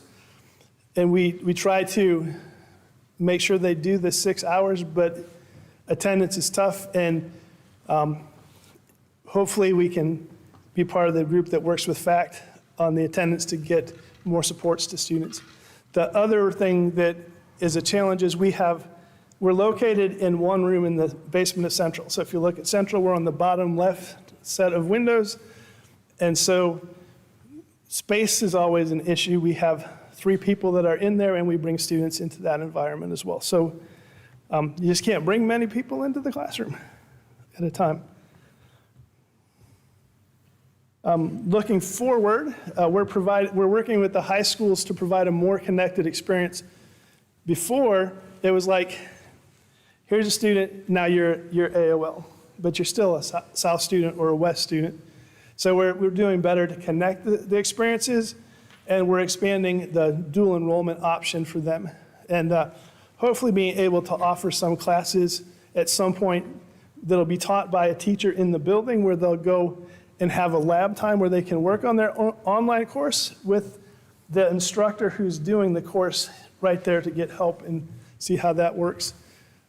And we're also moving to Synergy, Student Information System, and this will make that interaction a lot easier. Right now, for the high school to be able to see how a student's doing, we have to enroll things in weird ways to make it work with our current system. And now that they'll be dual enrolled in Synergy, they'll be able to look in and see their transcript, see everything all in one place, so it'll be really nice. Points of pride. We had 12 seniors that were full-time with Albany Online this year from the beginning of the year, and all 12 graduated. They graduate from their home school, so we don't have a celebration. During the height of COVID, AOL was actually the 3rd largest school in the district. We helped over 700 students. That year, we actually touched probably over 1,000. And it was busy. Our enrollment is higher now than it was before COVID. In the past, we've struggled to get to 100 students, and we are starting next fall right now with 117 who've expressed an interest already.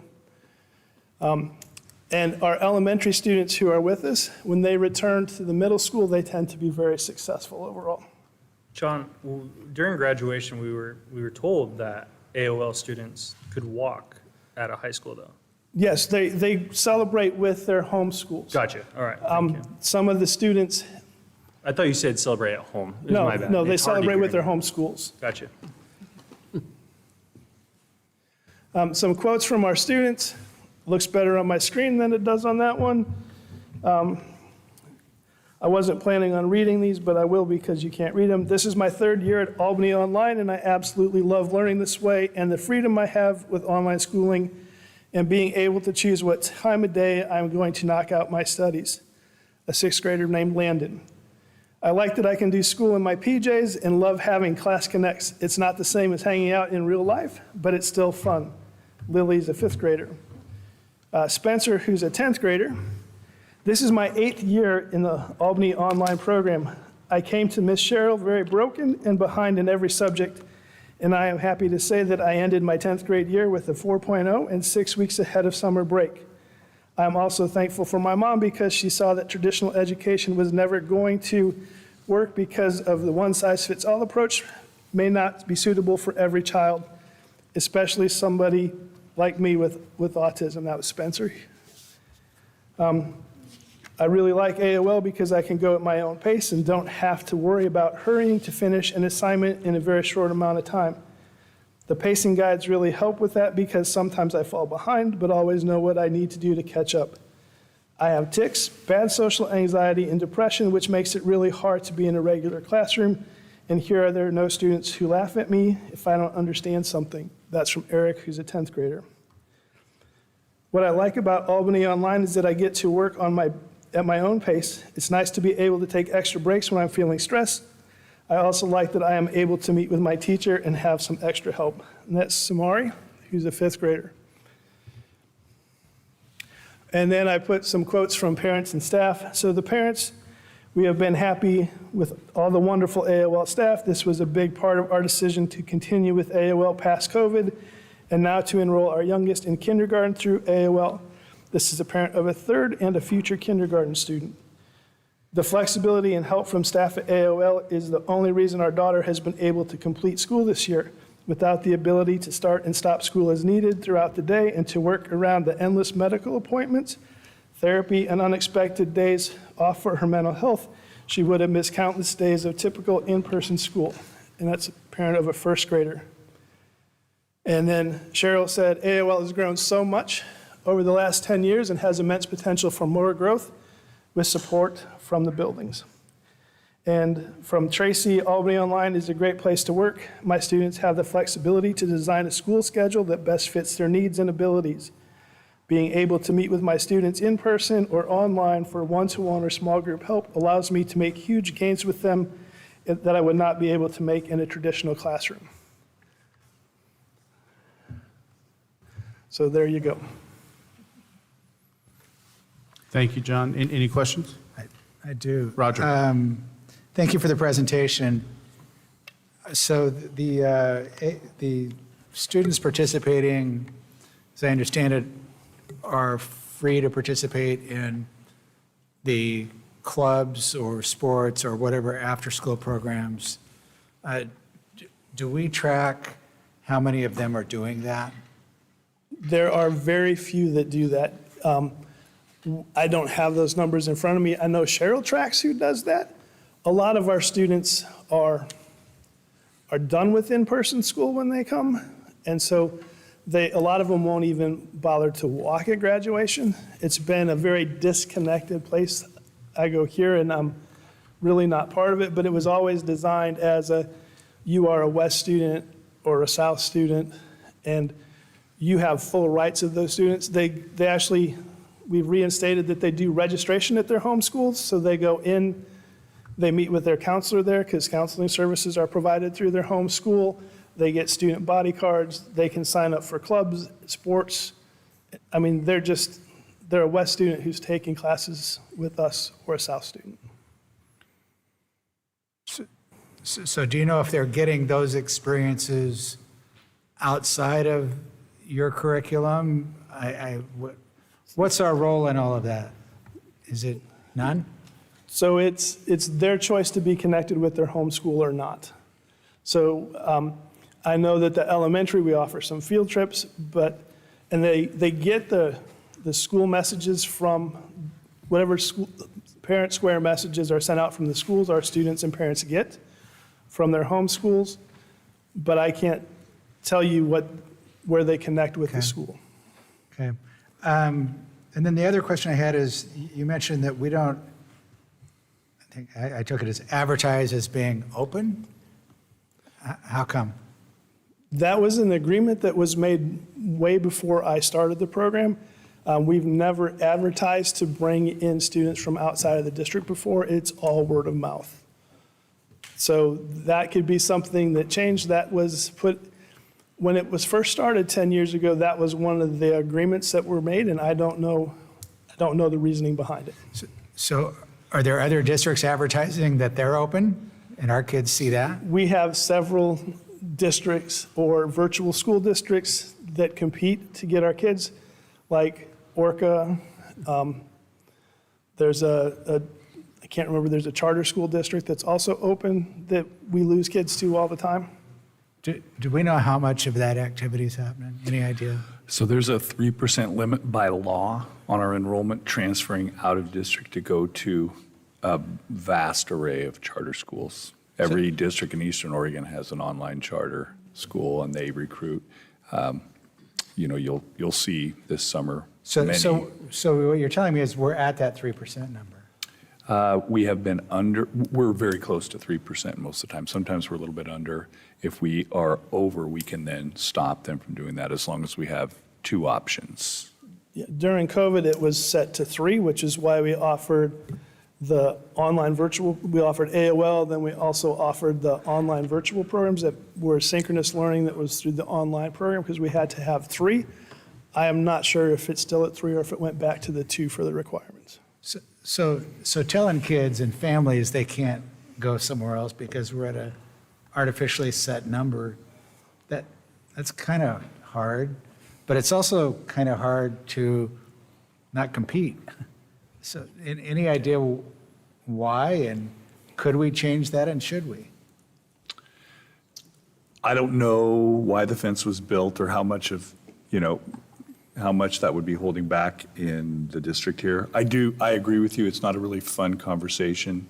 I think many people will look to transfer to an online charter school at Paisley or Harney County or Sylvie's Valley, often believing that there is some greater curriculum or more of a private school curriculum. And in fact, they're all state schools teaching the state standards.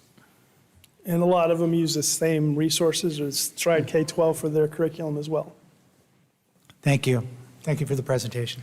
Brad, go ahead. Andy, could you look into what that fence is and Yeah. if there's a barrier and get back to us on that? Yeah, I can give you guys an update on where we are at the 3% and whether we're in. I don't believe we're barring people. I think I would have seen an appeal. Well, yeah, my thought process, I think Roger alluded to this, is could we advertise and bring students in? And do we have the capacity? That's the other question. Do we have the capacity to take on more students? At the elementary level, with one teacher, we're pretty much tapped out at this point. We got probably 5 to 10 more kids that we could take, but then you're at 50 kids for an elementary teacher, which is doable. During the height of the pandemic, with 6 staff, we were running at over 60 kids a teacher, and that was brutal. I mean, that's 2 classrooms, all the subjects. So to do that, we would probably need to advance hire of staff and invest in competing. And then we would have to think about how we get our word out. And you've seen Connections Academy. It's a summertime feature. And that's a large corporation that is investing in a national ad campaign to drive I think with this membership. current budget situation, we're not looking to add more staff. I just want to utilize, if we could utilize the infrastructure we have and bring in some outside funding. I'm just curious if that's available. Well, we can talk about what those limitations are on current staffing and what opportunities there are, and we can get back to you on that. Okay. Thank you. John, is there room for you at Clover when the ESD moves out? There would be space. It's an all-online program, so I worry about connection speeds, but the nice part about Central is the centralized location to bring people to. And we do have 24, where Clover, a little more space, but much farther to get to. And then is your middle school grading the same format as the rest of the district? So Albany online grading works a little different across the board. Middle school and high school is middle school is actually graded just like high school is. There isn't the same effort because our middle school does effort and academic grades, so it's 80% academic and 20% effort. Sure. But at Albany Online, it's all academic and set by K-12. We hire their curriculum and their teachers. Thank you, sir. You mentioned one other thing, that kids transfer back and forth. I mean, like during a semester, you might have a kid go back and forth a couple times. We try to limit transition times to the 9 weeks, especially at the high school because of credit opportunities. Because the curriculum at AOL and the curriculum in the buildings does not match. Sure. So if a student is with us, we try to keep them for at least 9 weeks so that if they do go back, we can award a quarter credit for that class if they were passing at the time, instead of sending them back 4 weeks into it without any credit. So one of the things that we are trying to, this year we have had a lot of students who haven't been successful in the program, and we're trying to find ways to support them to make them more successful. And a lot of it comes down to some of the choices that they're making. And the struggle is real. How do you identify students, and how do we use the program? So we've had, at the middle school, for example, we've had several kids that have done kind of that hybrid model where they take a class or two with us and they're sitting in a room at the school taking the class. That has not been real successful because they're doing that because of issues at school and with interactions with teachers, and they just haven't been real successful. So we're trying to find ways to support the process to be able to make kids more successful. At the high school, it's all about credits. And when we get students who are credit deficient from the high schools, it's really hard when you go into this very rigorous content and having them have to be responsible because there's not somebody there saying, do this now, do this now, do this now to hold them accountable on a daily basis, except mom or dad in the house. So we're trying to find ways for them to earn the credits and get them the credits and find curriculum that'll be helpful. Any other questions? Thank you, John. That was excellent. Appreciate it. Nice job, John. Thanks. Thank you. Okay, next up, J, consent agenda, personnel licensed. Mr. Chair, I move to approve personnel license as presented. All second. All in favor? Aye. Any opposed? J2, personnel classified. Mr. Chair, I move to approve personnel classified as presented. All second. All in favor? Aye. Any opposed?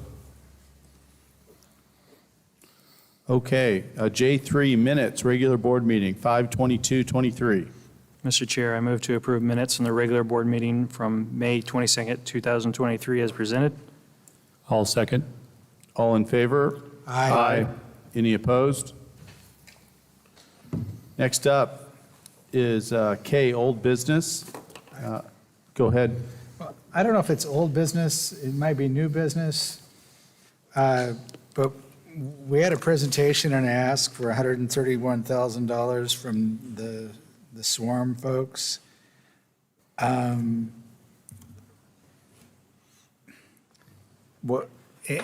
we didn't,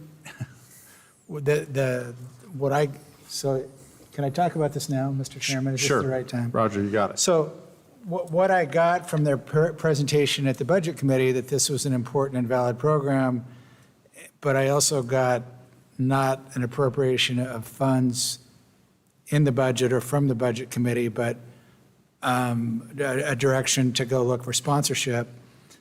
I don't think at the time we had the amount, at least I didn't, that they were already receiving $30,000 in sponsorship money. And my view at the time was they're a club, and there's, I don't know, pick a number, 39 other clubs, and if we give money to this club, how do we not give money to 39 other clubs? And we had some conversation about building a box around any ask they would make to see if we could do that without opening the floodgates, for lack of a better term, in that regard. So they've made a good presentation now a couple of times. They've been good with their correspondence. Is there a way we can help that program without setting in place some of the other things I would be concerned about. And then the other thing is, before we did that, we probably ought to talk to the principals and ask if they think that's an appropriate thing to fund at that level. They come, they ask, they do good things, they have a lot of volunteers. I'm not comfortable just saying, thank you for your testimony, without a response. My response to that would be, obviously, they're doing great things with kids. I would not want, I think we need to look into that. It sounds like their advisors do not have the same stipend, and we often stipend other clubs, and we can look at that as well. I would be very reluctant right now as we wait to see whether $884,000 in reading initiative funds will come in, because that will involve more creativity to land the plane. And I would not counsel that we do it now, but we can certainly look at some way to help them beyond what is currently given. Would it be easier if, like, NAYS has a 0-period band class, like before school starts? Would it be easier to make it an accredited class after school instead of a club? So I don't know what the accreditation would be, because I'm not sure that would be an entire curriculum.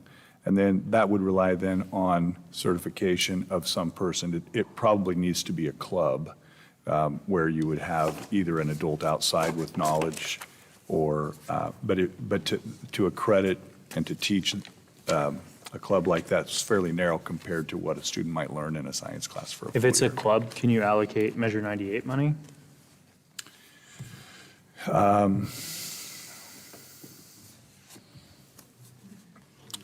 I guess I would just say, I think we should move towards looking at what we do for this group in a similar manner as others. And then, because I don't know how many clubs we have that have the ability to go out, and certainly there's a lot of industry there going out and finding funding, but I don't know how many other clubs would have the ability to go out and have these kind of grants.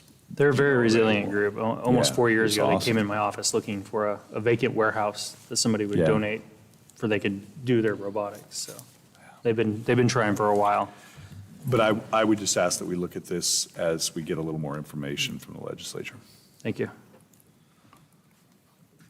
So on this topic, you guys have in front of you the budget position reductions, and you heard in the listening session and also in the budget hearing that nobody has been laid off, and that these are the positions that have been reduced in the district. And the first link there is to the policy that requires that you guys approve those positions. Go for it. I would move approval of the item as presented. I would just, real quick, so Jane, you were talking about earlier, we didn't, due to retirements and moves and things like that, no one's being shown the door. We just had openings and ability to move people around. That's So- correct. So really, it's just us not hiring as many to fill gaps. The Thank you. policy states that if we eliminate positions, it has to be board approved. Okay, we're looking for a second. I'll second the motion on the table.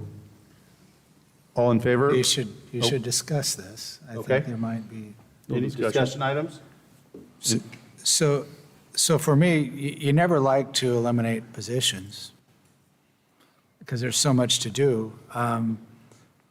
But on the other hand, in the environment we find ourselves in, we need to do everything we can to get the resources that we have available to the people we have. And this is a way of doing that. In addition, we're coming off of a couple of years of one-time funds with COVID money that no longer exist. And this is the kind of budget exercise that has to happen to do a rebalance. And the counter to doing this is more deficit spending and struggles for a long time to come with the budget. Go ahead, Brad. I want to thank Heather and Jane for all the work you've done on this. I know you spent a lot of time and effort trying to make sure that we didn't lose a single individual. And so far, we've been able to pull that off, and I thank you for that, because we have a lot of great talent in this district. And I know some people are a little disappointed they had to move and do some different jobs, but as we get past this fiscal crisis and we get back into a more normal funding, I look forward to being able to come back and add some of those positions back and be able to do some of that. But thank you both for the hard work you've done. It hasn't been easy. I'm sure you had to make a lot of tough decisions, but you found a way to thread the needle and to get us to keep all of our people, and that's marvelous. Great job. Any other comments or discussions? Okay, I'm looking for a second. Already You had a seconded. second of this. Okay, discussion. Call all the in question. favor? Aye. Aye. Any opposed? Okay, next is reports, Food Service Evaluation Committee. Mr. Boland. Yeah, thank you. I want to recognize it's 9 o'clock, and Mrs. Lee goes after me, so I'm going to hurry through this. I want to give you a little summary here, and you have a letter from me that was in your board packet, but started working with the Nutrition Committee early spring. I quickly identified that there was a little disconnect between Sedesco and the district. So I immediately implemented, we met with them every week. From that point forward, I met with them one-on-one. John Stone, our regional director. And then since that time, we've gone through 3 different directors. Scott Lewis is our current director of food service, and he's back here with us and said next time he'll feed you guys dinner, right? I think I did hear that. Awesome. But really, those meetings have been very productive. We've gotten a lot of work done. It's been establishing a great connection with them. I'm very pleased with the interactions we've had with them. One of the ideas, one of the requirements that hasn't been in place in our district is the formation of an advisory committee. I explained that in the letter a little bit, but basically, by contract, by state law, we should have an advisory committee advising our process, and we haven't had that, so that'll be in place next year. All with the advice of the committee, we also went to pursue an amendment, a service agreement amendment into the contract. This has enabled us to have discussions about quality of food, what we'd like to see happen in gaps, and not go back out for an RFP process. It's not violating the contract to be talking about a supplemental contract or a supplemental agreement, I should say. So we pursued that. So I'm really excited about that. The goals that they've set forth are focusing on quality of food, presentation, professional development. I truly believe they're in line with the direction that we need to head. I'm going to continue next year our one-on-one meetings. I've asked all of our directors to form a leadership team to help them implement their goals. I'll meet with that team monthly as well, and then we'll evaluate our progress on the service level agreement every quarter. So I'm excited about that as well. So I think we're moving forward in direction that's positive, and the committee members that responded to my survey supported that direction. They made very positive comments about the goals and the supplemental agreement, so I feel good about that. They've also agreed to be part of the advisory committee, and so that team will move forward with us as well. So that's my summary and recommendation at this time. I can add also, we've recently had 2 grants fulfilled, $85,000 equipment into our facilities. One was a back to school. I'm not thinking of the term right now. That's it. And that was about $25,000. Then we have another grant for $60,000 for 2 new dishwashers. And with the fire at Memorial, we'll have a 3rd dishwasher as well. But that's a great addition. We had some food service folks in tears with the high-quality equipment rolling into their buildings. And that'll help food preparation and quality foods being delivered to our schools. Excellent. Any questions? I think Mr. Bowen did a fantastic job on this with a short amount of time and a short amount of budget to work with. I don't think it met my ultimate goal or wish, but I think it got about 70%. The team put a lot of hard work into it.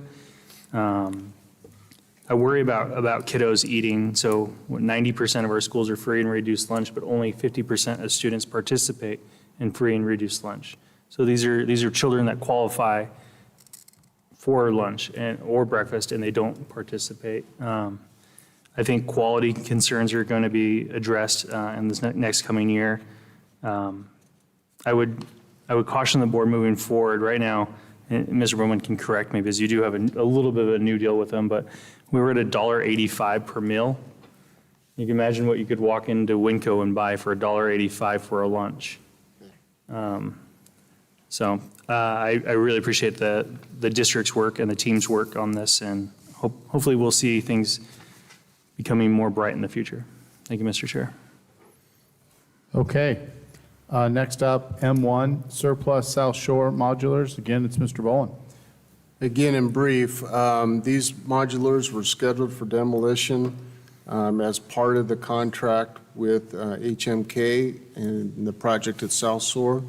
And right now, South Shore is on schedule to be moved into next school year and provide 8 classrooms to that facility. The total budget of that was right around $7 million for construction for that. Inside the budget, there was $50,000 to destroy the current modulars that need about $500,000 of repair to bring them up to standards. So we put out on a listserv with the Oregon Schools Facilities Management Association of any potential interest in those. Received 1, so there's a possibility that we can have these moved off-site, save the $50,000, and if you folks surplus those for us to take that action. Go ahead. Mr. Bowen, I talked a little bit with the Albany Boys and Girls Club, and they expressed some interest in those modulars. If they could also be contacted if we do surplus this, to see if there's some interest there, that they could use them for Boys and Girls Club's activities. But yeah, so I've been working with them a little bit on that issue, and we found some modulars that were newer that would be more cost-effective for them to purchase and put on our property than to upgrade these and move them ourselves. We've estimated moving one of these modulars to our school sites is in the neighborhood of $200,000 to execute that move. It's crazy. And yeah, that's fine. As long as they were contacted and were involved in the conversation. Yeah, I've been in contact with them. They have wheels on them? These do not have wheels, I don't think. All right. I'm not sure. They typically take them off. Well, they could be put back on. Yes. I mean, Okay, looks like we need a motion on this. Do I hear a motion? I move to declare the modulars at South Shore Elementary surplus property and authorize its disposal as recommended by district staff. what? I'll second the motion. Okay, so I have a question. Discussion? Okay. So district staff has not made a recommendation. It just did. To Well- move them into surplus, though, right? Well, but he had a potential, right? I mean, you don't have a deal. I can't move forward without you surplusing them to close that deal. They have to be surplus first. Okay. They've All had right. some interest in the property. We had 3 districts, and we've been in conversation with them. So if you don't surplus those to the interested party, you'll They'll be find demoed. some other willing taker. Maybe willing taker or we demo, yes. Well, if you demo, you have to pay for it, right? Yes. Okay. All right. Thank you. All in favor? Aye. Any opposed? Okay, next, N, new business, request to postpone adopted instruction materials. Andy? Yeah, as you can see here, we did have the adoption for K-12 math and 9-12 language arts. Stacy Lee is here tonight, our curriculum director, and she did a wonderful job of bringing those committees through. It became pretty clear in the input that we were doing to the budget that saving people was going to take a higher priority at this time, and the postponement request is there. Stacy, I'll turn it over to you.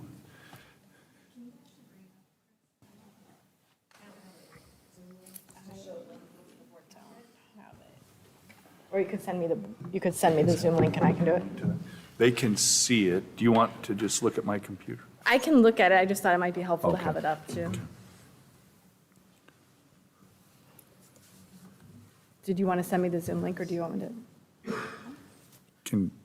What is the easiest way to do that? To have it show?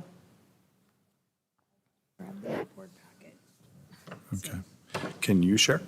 I can if you send me a Zoom link. Otherwise, it's in the board packet. Yeah, it's linked to the agenda. Yeah, they're just gonna get it up on the screen. They're trying to figure out a way, because she's not Zoom link to put it up there. For everyone else that's in the room. Yeah, yeah. You should have it. It's pretty silly. Let's check. Let's check. Got it.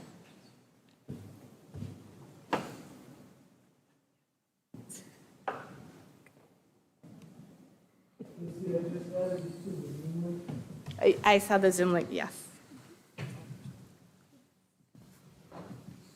I'm working on it.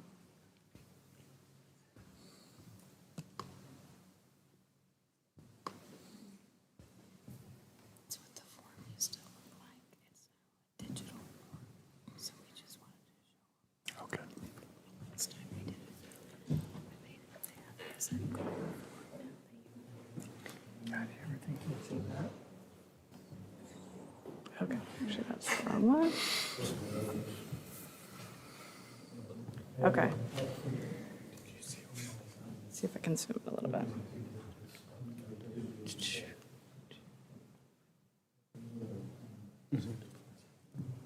I'm just zooming in a little bit on it so it's easier for people to read.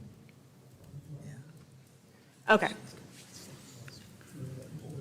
I think that's working. What I wanted to show you, so when we're on a 7-year adoption cycle for different content areas for adoption. So this is the math year to have math adoption installed for next fall. We were off a year for high school language arts because we already delayed it 1 year. Next year is science, the year after that is health. So it goes on a cycle like that. So when we decide to postpone an adoption, which is what is being recommended because of the budget, then we have to go through a process with the state.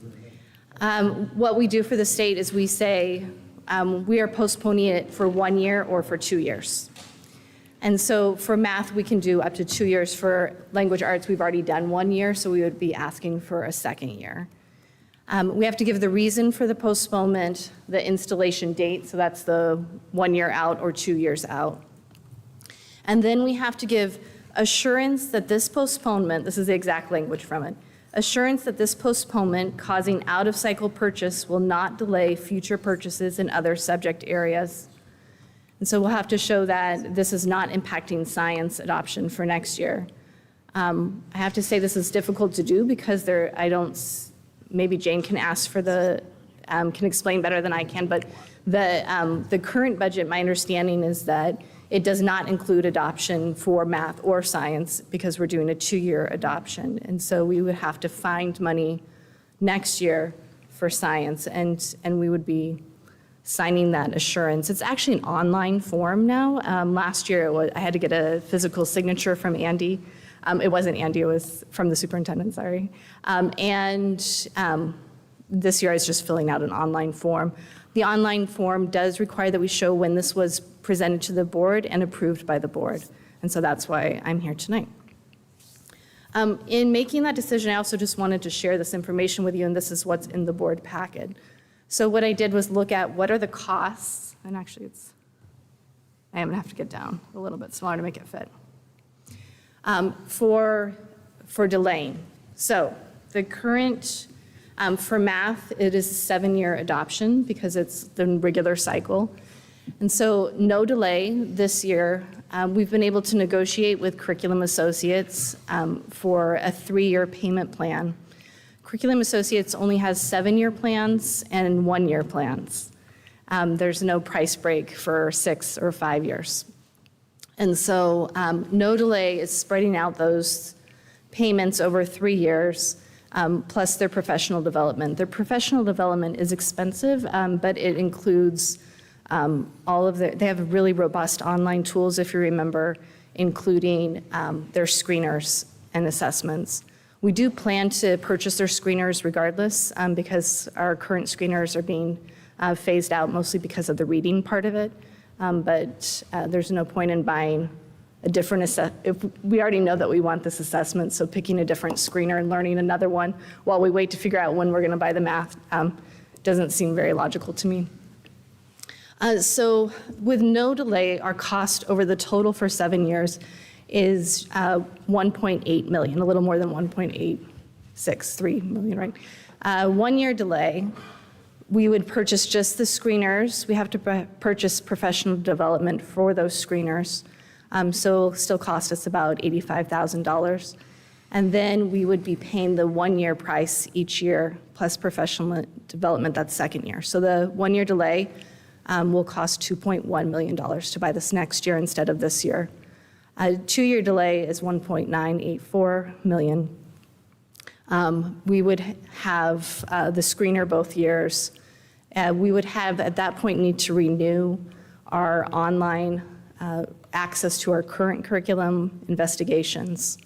So you see that in the second year, the $133,000 is to keep our online tools. We had actually paid for an additional year for some reason already, so we don't have to pay for it next year, but we would year 2. And so I did the same thing for high school language arts. High school language arts, as you can see, it's not possible to delay it 2 years and still be in compliance with Division 22 state requirements. We would have to renew collections by delaying 1 year, and so the cost is slightly more for delaying a full year. And then for high school math, the cost for high school math, you might notice, actually for both high school, it dropped slightly. When I did my original estimate for high school language arts, we didn't know what units people were going to choose, and they chose, for example, Hamlet, and we already have several copies of Hamlet. And they chose photojournalism, which does not have a novel that goes with it, so it's slightly cheaper. For math, the team decided they would be fine with just having class sets instead of one-to-one students. But 1 year is $288,000 approximately. 1 year delay, I mean, that would be if we did it this year still. 1 year delay is $304,000. 2 year delay is $334,000. Math in particular is interesting because another option is just say, we're not going to buy this, and we go through an alternative adoption, and we say we're fine with what we have. That would mean that we are taking a risk of the company not keeping that actually going for the full time that we have it because they phase out. It's an older textbook that may not actually be available for a full 7 years online. But the renewal cost times 7 years is actually more than the cost of buying the new curriculum. The next thing that's in your board packet that's not going to show up here is just an example of how we filled out the form for high school. So if you go back to this top part, we'll have to share what our postponement reasons are. It will be for budget, and again, we will not be able to use that same reason for science next year. But what we're asking for tonight is that you make a motion or entertain a motion to postpone math for 2 years and language arts for 1 year as we figure this out. So you can see the work that Stacy has done to try to find a package that would work. And just again, the really hard math is if you have about $2.4 million worth of buys, a teacher's $100,000. And so to find that, or classified, right, $60,000 all in. That becomes a lot of bodies, but it is a challenge. There is a cost acceleration there by putting it off, but probably the greatest urgency, for example, in math, is just our scores and our kids being able to advance in it. I think that there's a lot of work to be done there. But at this time, we would, for example, get K-8 math and take away that additional money that we are giving to the ending fund balance, right? And it would create a greater down, we would be spending out at a quicker rate if we were to do that. So it's with regret, but it also means we've got to really work hard to try to find room for some of this as we go forward. Question? Yeah. Stacy, I know you put a lot of work into this, and I went and looked through the books, and excellent choices, and I know it probably breaks your heart to have to postpone this, because you gave your soul to it, and I appreciate that. I really do. And I thought you made some excellent choices on the curriculum, and I hope that we can bring those to you soon. And Jane, do we have a methodology built into our budgets yet to start saving in advance for these buys that we have to make periodically? Not yet. Is that's a goal we're working towards, I'm assuming, and, okay. Obviously, I'm very invested in this, and it does break my heart a bit to do this. It also concerns me, I know science is expensive, and these things really start to pile up. Math can only be delayed for 2 years, so it's still in this biennium that we would have to purchase it. And then you have science and health, it's piling up, so the amount of money then we're looking for doesn't go away, and the amount of work of trying to do 3 adoptions in 1 doesn't go away. That I am not advocating for getting rid of teachers or cutting positions. This is all important, difficult decisions. I'm the curriculum coordinator. I need to tell you how I feel about the curriculum. Yeah, it's just not a fun position to be placed in. No. Sorry, I truly am. Well, in our test scores in math, I've shared with, only 21% of our 8th graders passed last year the math assessment, so. Roger. So I guess the first question I have is procedural. Had we not voted to make this purchase, would we not be here delaying the purchase? Or would the delay be required anyway? Those are set. One is just to adopt that curriculum and just designate that that is the curriculum that we will use. And then the purchase is separate to that. So we've already made a designation what the curriculum is.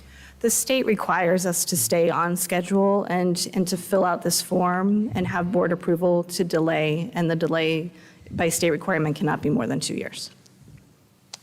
So if you had not approved the other curriculum or delayed approving what our options were, we still would have had to fill out this form because we wouldn't have something in place on time in the fall. So I guess to get to Brad's question for Jane, or there should be a budgeted amount that we're spending on curriculum annually, right? Because it all comes up. And so what curriculum are we paying off if we're not buying this?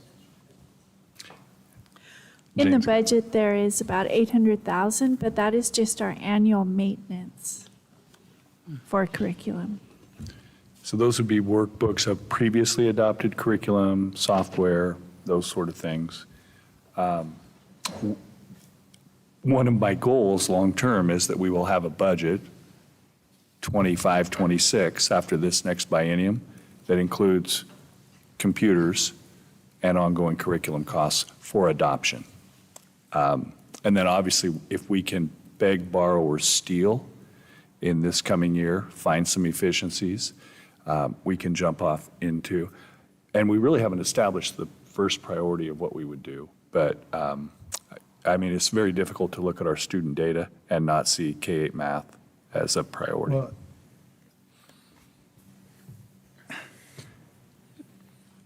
so there should be some number more than the 800,000 for maintenance in the budget on an ongoing basis that doesn't exist. And in my mind, it creates additional operational deficit if we're deferring a cost to a future time where there are going to be additional subjects. And this is a chain reaction budget wreck here. Yes. And I don't think I'm going to vote for it. Yeah, so you said that K through 8, 21% are passing math, Right, eighth grade, 21% passed last year. which of course the inverse is that is 79% are not. Correct. And we're here to educate kids. I'm with Roger on this a little bit. I got a tough time not trying to improve that. I would rather sell the bus barn property and cover curriculum and take a bigger loan on our current bus barn. So that will cover 1/3 of that. And then look at other excess property maybe?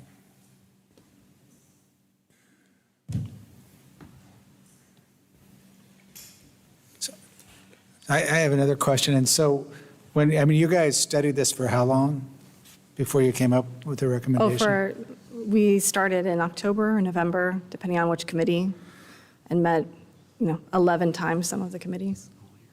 So just keep in mind what we talked about earlier. We have an uncertain reading initiative, which will throw computers out as well before we undertake this. This does allow a postponement, and you're correct. Other districts are doing this, but we would have to find a 3-year, Stacy has put together a 3-year proposal for math at about 630 per? Would that be the number? It's a little less, it's a little more the first year because of the PD and, Oh, that's right. and less the following years. It's up there now. But we could be going back and finding $730,000 for computers and more if the reading initiative does not come through. If this were not done, then we would be finding 1.5 million altogether. I know delay is being done by many districts because of the funding, and that is the hard truth of where we're at.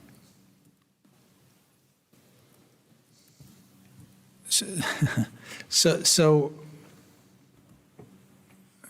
different options priced differently.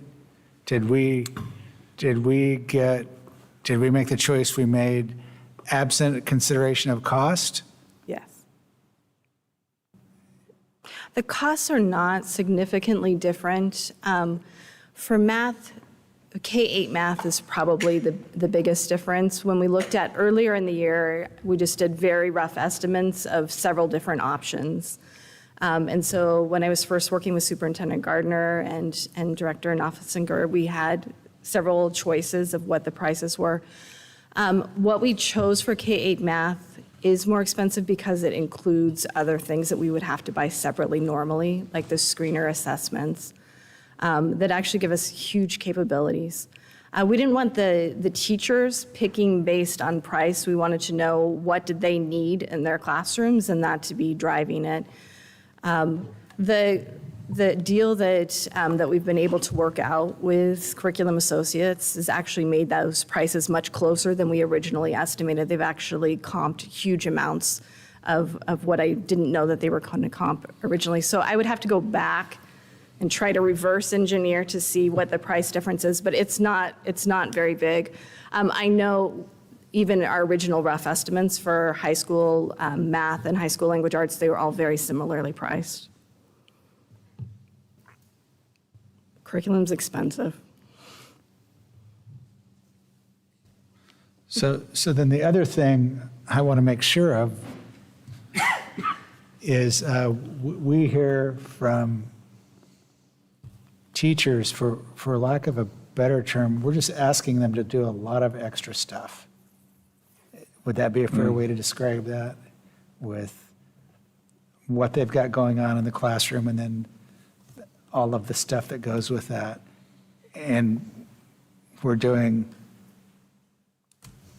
13 different things to get them done instead of 3 or 4 things very, very well. How confident are we that this curriculum will be well received by teachers and gets them where they want to go? Change is never easy, so it's hard to promise how all teachers will feel, but I know that overall our district satisfaction with what we currently have in these areas is very low. And the committees, if you remember when they came and spoke to you, were very excited about the choices that they had made. I think for high school math, it is less of a change than from what they have than it is for the other areas. It's a bigger change for K-8 math and for 9-12 language arts. We know that we need to do this work. I do not know that it would be perceived as an addition if we had to go out and find staff in order to balance the books or to give up the computers that we are trying to get with the ESSER funds, that we would do that.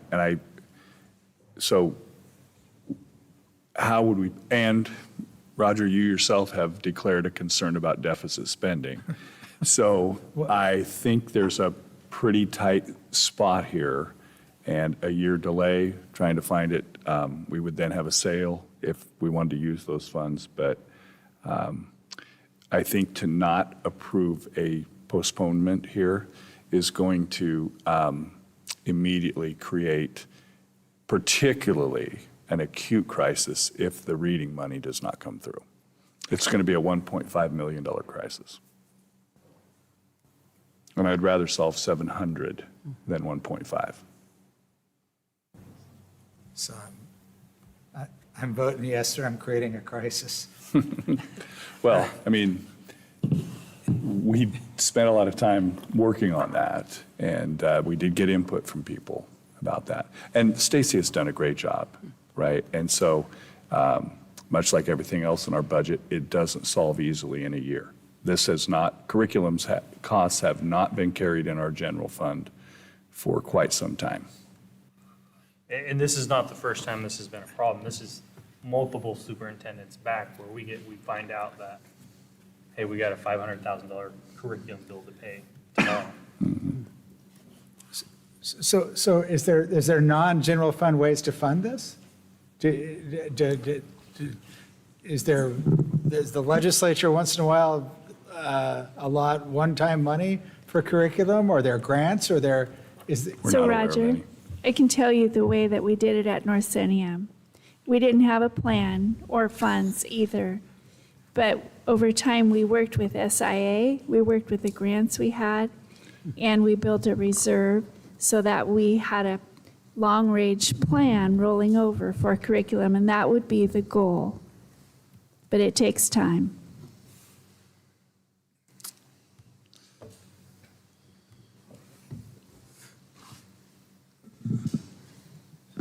So, Mr. Chairman, where are we procedurally? I don't think we've heard a motion yet.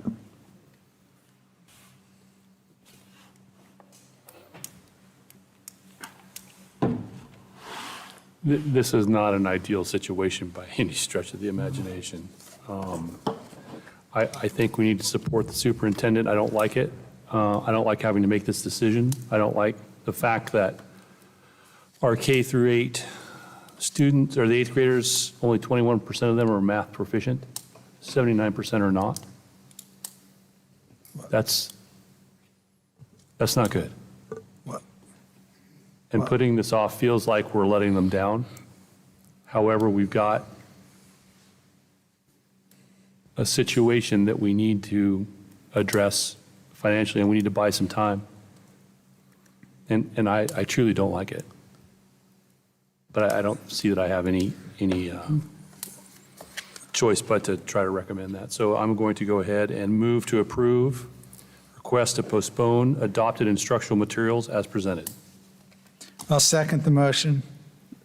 I just. Discussion. Yeah, Discussion, go ahead, Yeah, I Michael. agree with everything that's been said. It's frustrating. It's all the time that the staff put in. And clearly when they came before us, they put in a lot of work and a lot of input from everybody. But I can't help but the irony in the national debate over curriculum. I realize math and language arts isn't, the one that grabs everybody, but it is curriculum. And here we are. Here's where the rubber meets the road. We adopted and we can't fund it. And that's the difficult issue, and that's the kind of things that vex boards, and boards should be focused on, not made up fights that get on cable TV over curriculum, but gosh darn it, how do we fund what everyone agrees is the right answer? So unfortunately, yes, I'll have to vote yes as well. So as we're discussing this, it's, in the words of the late Steve Prefontaine, I'm not going to like it, but I'll do it. He was talking about going on out and running the 2 mile instead of the mile a long time ago. There's also, I don't know that we should be, and maybe I would be surprised, but buying the curriculum isn't going to immediately move us from 21% to 63%. So that's a bit of a known, but it's more the budget practice issue, and I am voting for it because I don't want to create a crisis, and I'm confident we will get a plan over time to work through this, so we're solving the problem, not making it worse. Thank you. So with that, Mr. Chairman, I would call the question. One more comment. Jane, we know that you're working towards this goal. I don't want you to take any of this personally. I know you've just come into this and are just trying to get your arms around this budget beast. So please don't take this as any sort of slight at your capabilities. We're just a little frustrated that it's gone on so long. But we are proud that you're here to fix it. Thank you. Okay. All in favor? Aye. Aye. Any opposed? Okay, future agenda items? Thank you. Thank you, Thanks. Stacy. Other business? None. Do I hear a motion? Move to adjourn. Second. All in favor? Aye. Aye. Who's going to shine their